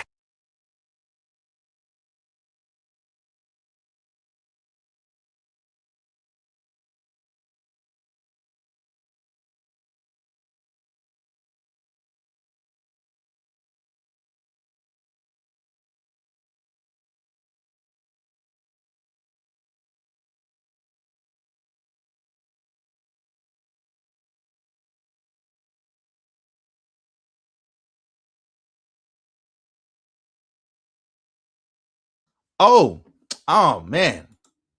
Thank you, McKinsley. I was muted. The sound cut out. Thank you.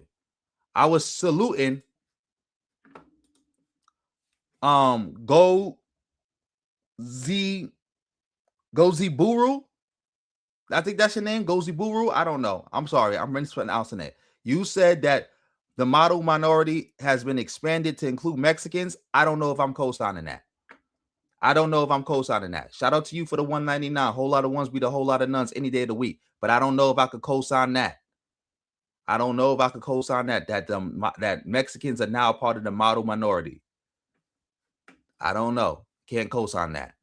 Sound like wishful thinking. But thank you for the 199. Much appreciated. Whole lot of ones beat a whole lot of nuns any day of the week. But yeah. We just heard that person Glaze Tariq with a plantation story. Let's see what this other person got to say. Let's get brother Ishmael in the building. Ishmael. How you doing, Ishmael?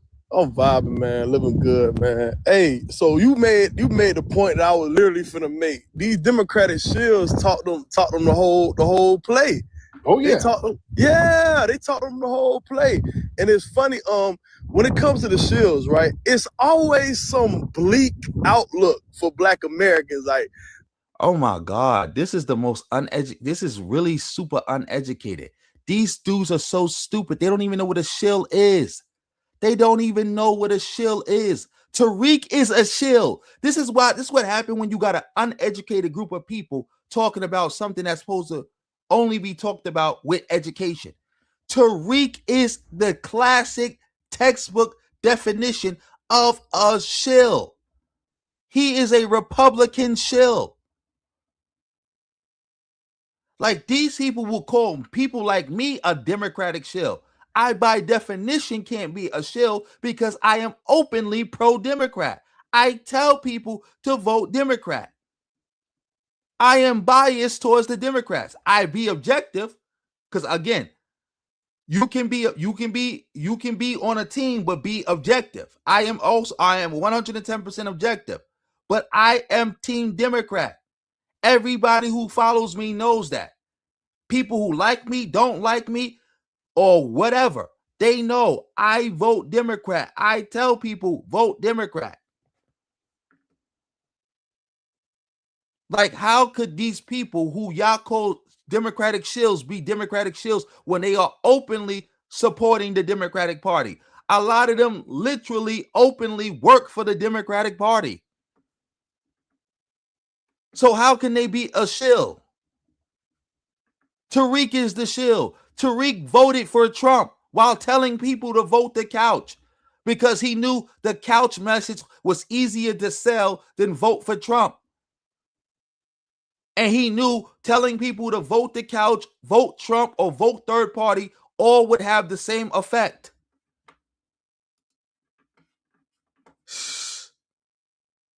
Can't make this up. Can't. Shout out to Regina in the building. Yes. Didn't 2 minutes ago, Tariq was just talking about how the Haitians and the black immigrants joined Trump and the Republicans and was supporting them because they was trying to hurt FBA and go against the Democrats because they wanted to hurt FBA? He just said that. Yes, they don't even say shill. They say shield. Like I had to catch myself because I started saying shield, copying off because I hear them say it so much. These dudes is weird.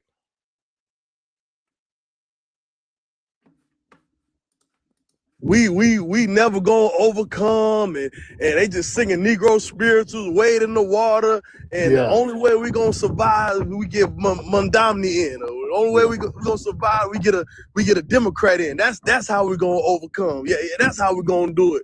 And it's like, bruh, I noticed with you and like Black Alpha, y'all always speaking positivity into the lineage. Y'all always speaking positivity into us. Hoe ass nigga talking about speaking positivity like a girl. What kind of grown man talking about, oh, you speaking positivity? I don't want nobody to get me wrong. I do believe in speaking positivity, but you cannot positively speak your way out of a bad situation you keep putting yourself in. You can't put yourself behind the 8 ball and think you're going to speak positively out into the universe and get from behind that 8 ball. You keep putting yourself behind the 8 ball, but you think you're just going to speak positively. Like, yeah, y'all speak so positive. They selling you a fantasy. All that positive talk that Tariq is telling you, it's a fantasy. It's not real. Like I just showed y'all. I'm going to show it again. As we speak right now, there's an ongoing lawsuit to make reparations illegal in this country. And the Trump administration is now a part of it. On the side of the anti-reparations group. See how stupid you are? Oh, the Democrats, they just doom and gloom. I like you, Tariq, because you're speaking positive and saying don't support the Democrats. Now what?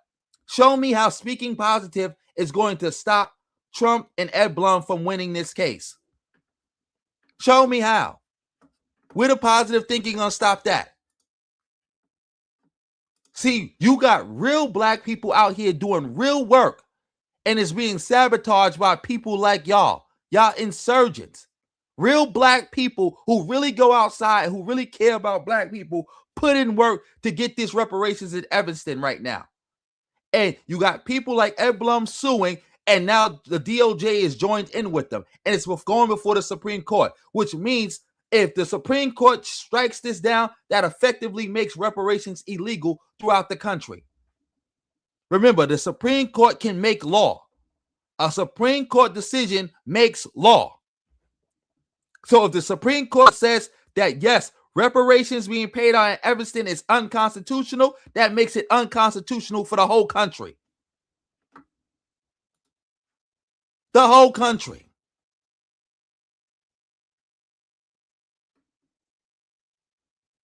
Can't make this up.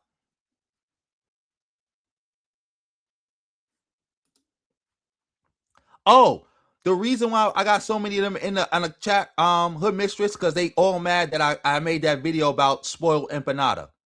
They crashing out over that.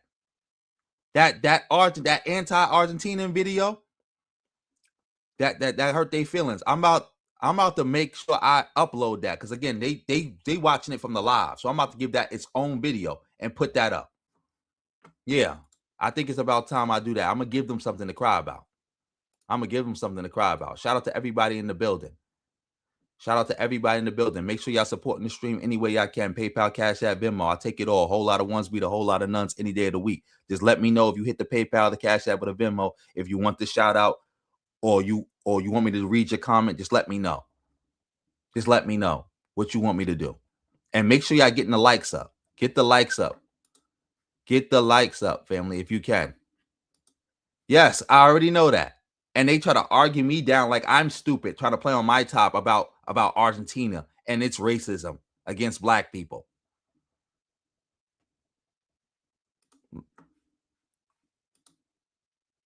Yes, definitely played themselves. You already know. I'm gonna make them cry harder. They're gonna be crying. They're gonna be crying up a river. Crying up a river.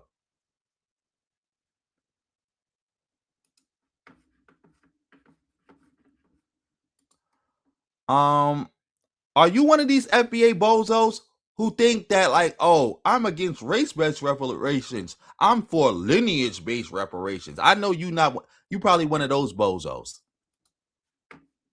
Probably one of those bozos. But we're gonna let Tariq the bozo finish up. Oh yeah. Right.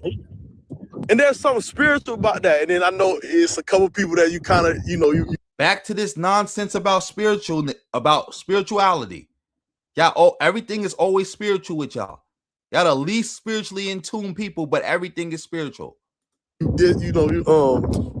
had some words with in the past, and it's always bleak with them. It's never nothing good. And I liken them to Megyn Kelly, right? Mm-hmm. You notice they kind of got what they want. What they wanted. Megyn Kelly and them, they got what they wanted. TPS ended, the Haitians was gone, and they still miserable. Mm-hmm.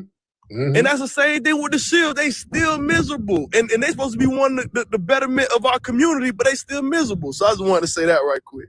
Yes, indeed. Why wouldn't they be miserable? If I was one of these people black people who work for the Democratic Party, which I'm not, I wish I did, I would be miserable right now. We got stupid people like y'all who cost black people 160 years worth of progress and struggle. 160 years worth of progress and struggle went up in smoke. And people are rightfully upset about that. And y'all talking about, oh, y'all always speaking big. Y'all speaking down. Y'all not speaking positive. What's positive about 160 years of progress going up in smoke? What's positive about that? Because people like y'all too stupid to understand what you're supposed to do in a simple election. Can't make this up. Shout out to everybody in the building. My man, appreciate you. But yeah, my man, you touched on something heavy, man. This delineation that's happening right now, we're in a renaissance right now. We're having a renaissance right now. And there is a spiritual undertone to it. You understand? Because understand, us delineating is powerful because the starting point is not who do we hate. We don't hate anybody. The starting point is who are we? The starting point is hate. That's what it was all about. It was about hate. It wasn't about no money. It wasn't about no loving black people. It was just about hate. You're a white nationalist psyop. This has been proven. This is documented. This is documented. You understand that distinction matters. You understand? Historically, one of the first things that oppressed populations had to reclaim was the authority to name themselves. Naming yourselves and naming things is very, very powerful.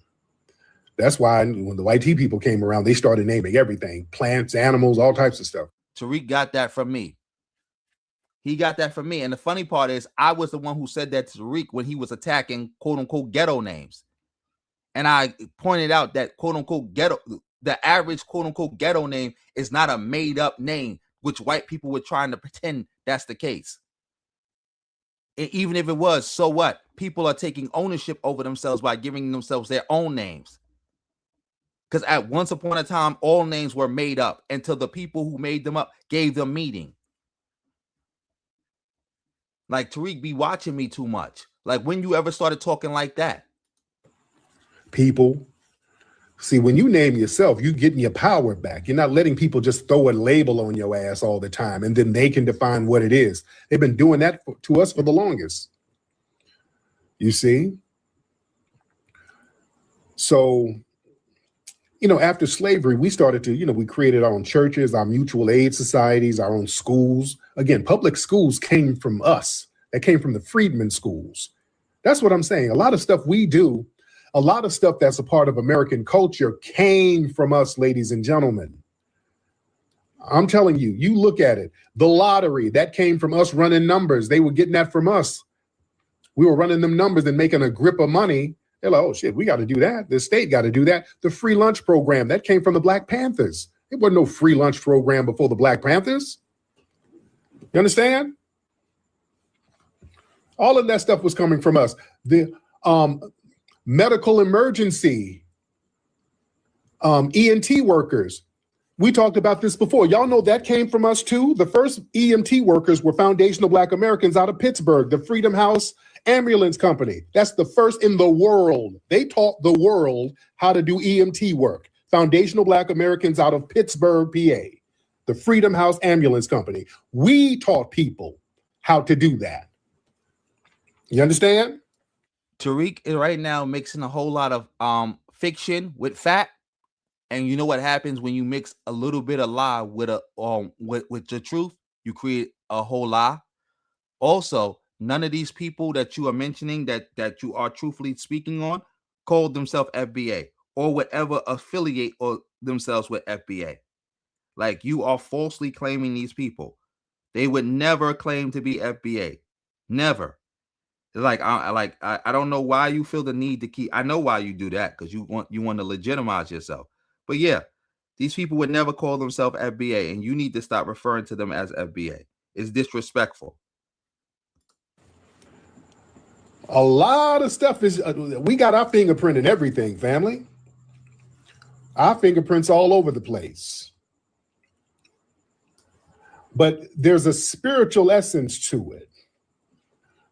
And because it's a spiritual essence to us delineating, outsiders of the lineage, it feels aggressive because it removes their ability to define us. See, we're not attacking anybody. That's why people call up and they wait, time out. So let me get this straight. FBA been here before the white people, been here for thousands of years, tens of thousands of years, but y'all just now deciding to define yourself. So Black immigrants have been hoeing y'all out this whole time. The white man been hoeing y'all out. Black immigrants been hoeing y'all out. And then now in the big year of 2000 and in the big year of 2002, what was it? 2018, y'all decided that y'all was going to define yourself. 2019 actually for FBA. That's when FBA started. But Tariq started claiming ADOS in 2018.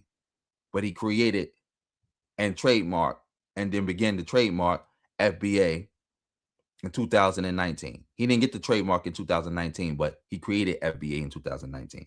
He got the trademark later. feel like they're being attacked. Look, like, what are you FBA's doing? You have to stop this shit. When is it going to be over, nigga? When is what going to be over? We've already delineated. This has to stop. And what is the end goal? Tariq said they already delineated. You heard it, right? Tariq said they already delineated.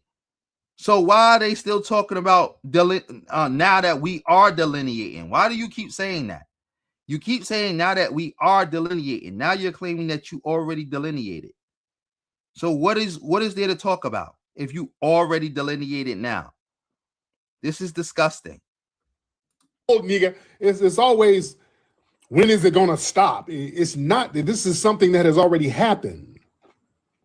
We're not doing anything to you. That's the thing.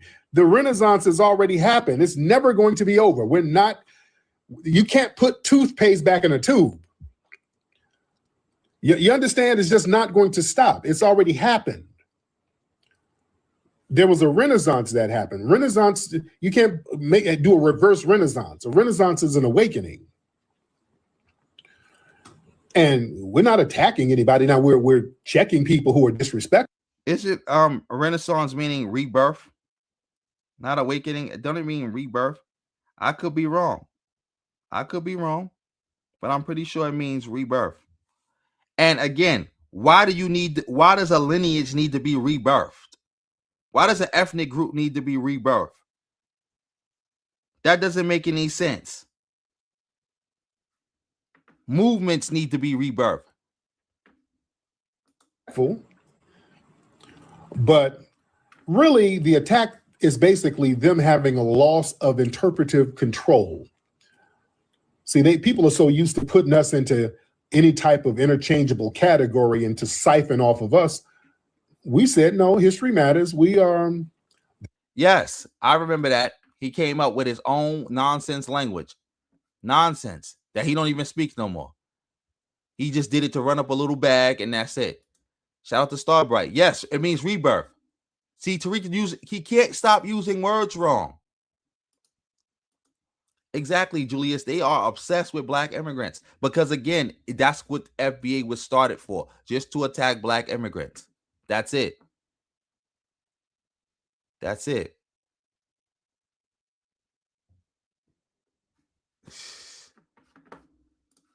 This is our lineage. These are the boundaries, and nobody else can redefine us. So,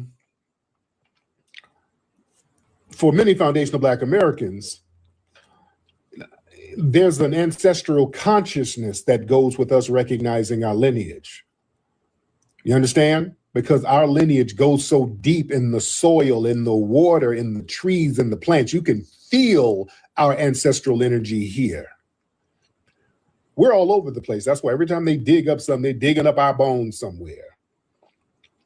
You see? There's a spiritual consciousness throughout the entire fiber of this country that comes from us. That's why there's a spiritual feeling to it. And this is why critics, they keep trying to manufacture a group or a single leader because they need a human target. This is a spiritual thing. So they got to find somebody. Tariq brainwashing people. No, it's not.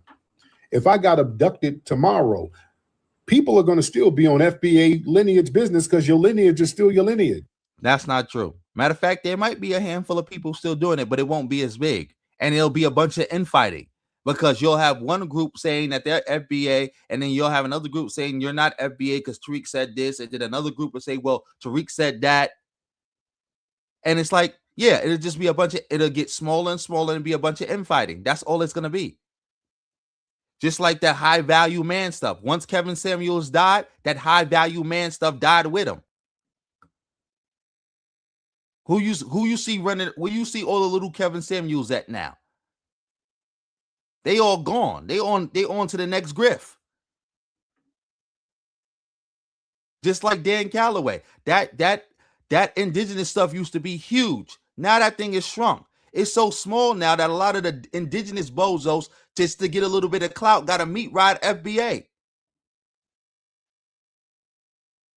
Just like the Moorish paperwork stuff that used to be everywhere. That stuff is once Tariq Bey got washed up, that stuff went disappeared. Like, come on now. That's the same thing that would happen. You understand? So it's real heavy. This is very, very spiritual. Well, let me see. Get those hands up, ladies and gentlemen. Let's get the family in here. Let's get those hands up. That's enough of that. We're not doing no more of this. Shout out to everybody who came through. I gotta get out of here. I have to get out of here. I gotta get some rest. Like I'm still not 100% better. Gotta get some rest. Yeah. But yeah, let me get out of here. This bozo, FBA bozo, said Drake is Canadian. Yes, he's Canadian, but by lineage, he would also be quote unquote FBA if it was really a lineage. This is why Tariq basically killed FBA by going on Vlad. When Vlad asked him that Drake question, it killed FBA. Because people was like, how is Drake not a part of the lineage? You said it's a lineage. A lineage is a bloodline. If his father is quote unquote FBA, how can he not be FBA? Oh, Dan Calloway lost his wife. I forgot Dan Calloway was being sued. Before I got sick and was handling and I had to jump off, somebody was telling me Dan Calloway was getting sued for plagiarism. I definitely got to look into that. And he lost his wife. Dad. Can't make this up. You're the bozo. What Supreme Court case are you talking about?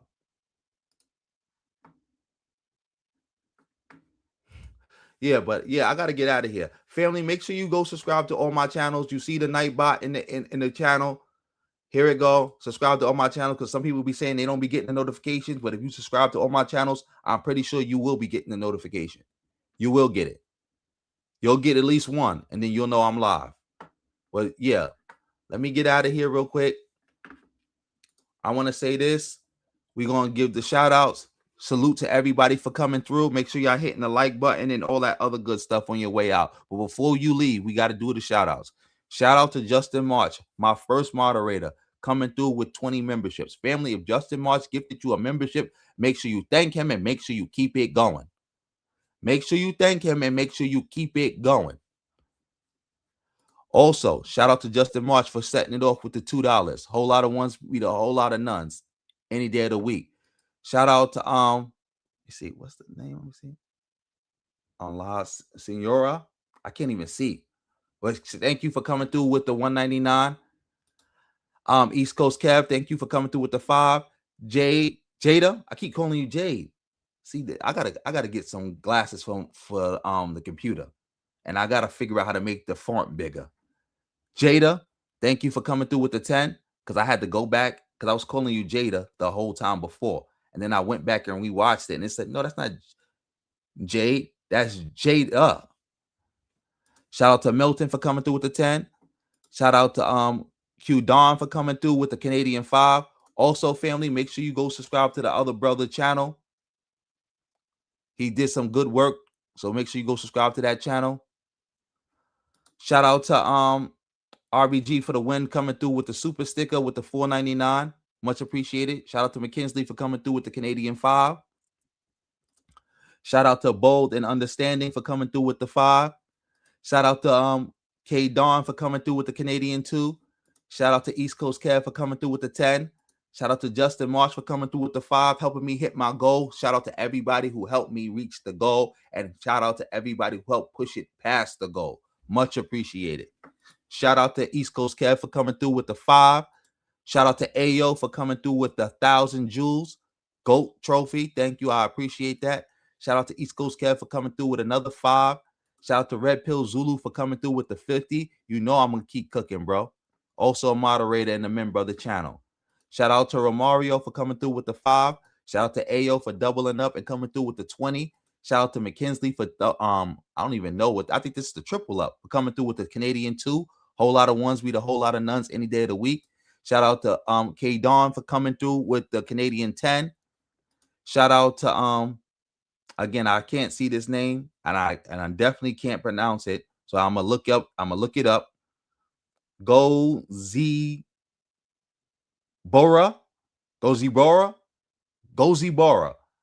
Yeah, I gotta definitely look that up. Thank you for coming through with the 199. Whole lot of ones, we the whole lot of nuns any day of the week.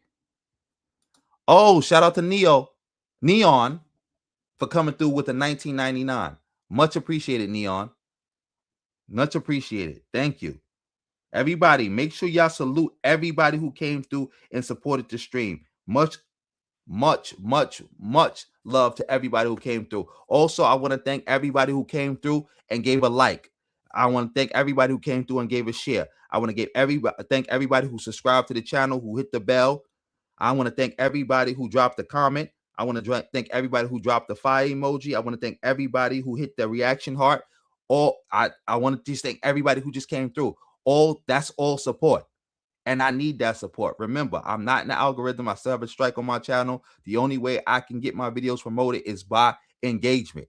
So if you can't support monetarily, support me with engagement. Engaging with the content. dropping comments, asking questions, helping to keep the stream going. Engage any way y'all can, but much appreciated. Yes, hype the video. All that, much appreciated. Thanks to everybody for coming through. Oh, shout out WT in the building.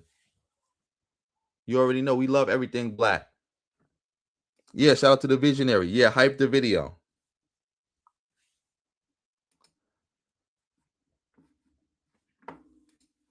Thank you. I definitely got to get some tea or something like that because like I'm having seasonal allergies with my throat, and I'm also having like headaches right now. So it's like, yeah, this ain't making it no better. But I felt like I had to do this. Shout out to the Hood Mistress for coming through. Thank you. Shout out to K Madam for coming through. You already know. I ain't see you in a minute. Also a member of the channel. And I definitely will feel better. But anyway, family, I got to get out of here. Hopefully everybody have a good night, good afternoon, good evening, good all that other stuff. Everybody make sure y'all salute each other. And yeah, hopefully I get better quick.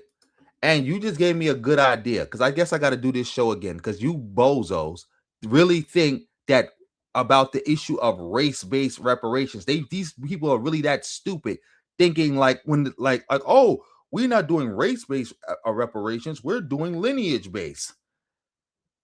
And the Supreme Court has already said that lineage is just a proxy for race. Dummy. Can't make that up. Shout out to all the moderators. LeBron, Jordan, you said I'm Haitian. I'm not Haitian, but I would like to be Haitian. And I think I'm kind of like an honorary Haitian. So I don't know if you were saying that to be funny or you actually believe I'm Haitian, because there was a rumor going around for some time that I was Haitian. But again, I'll take it. But anyway, I'm out of here. I want everybody to have a blissful evening. Hopefully I'll be back tomorrow. And, on that note, family, peace.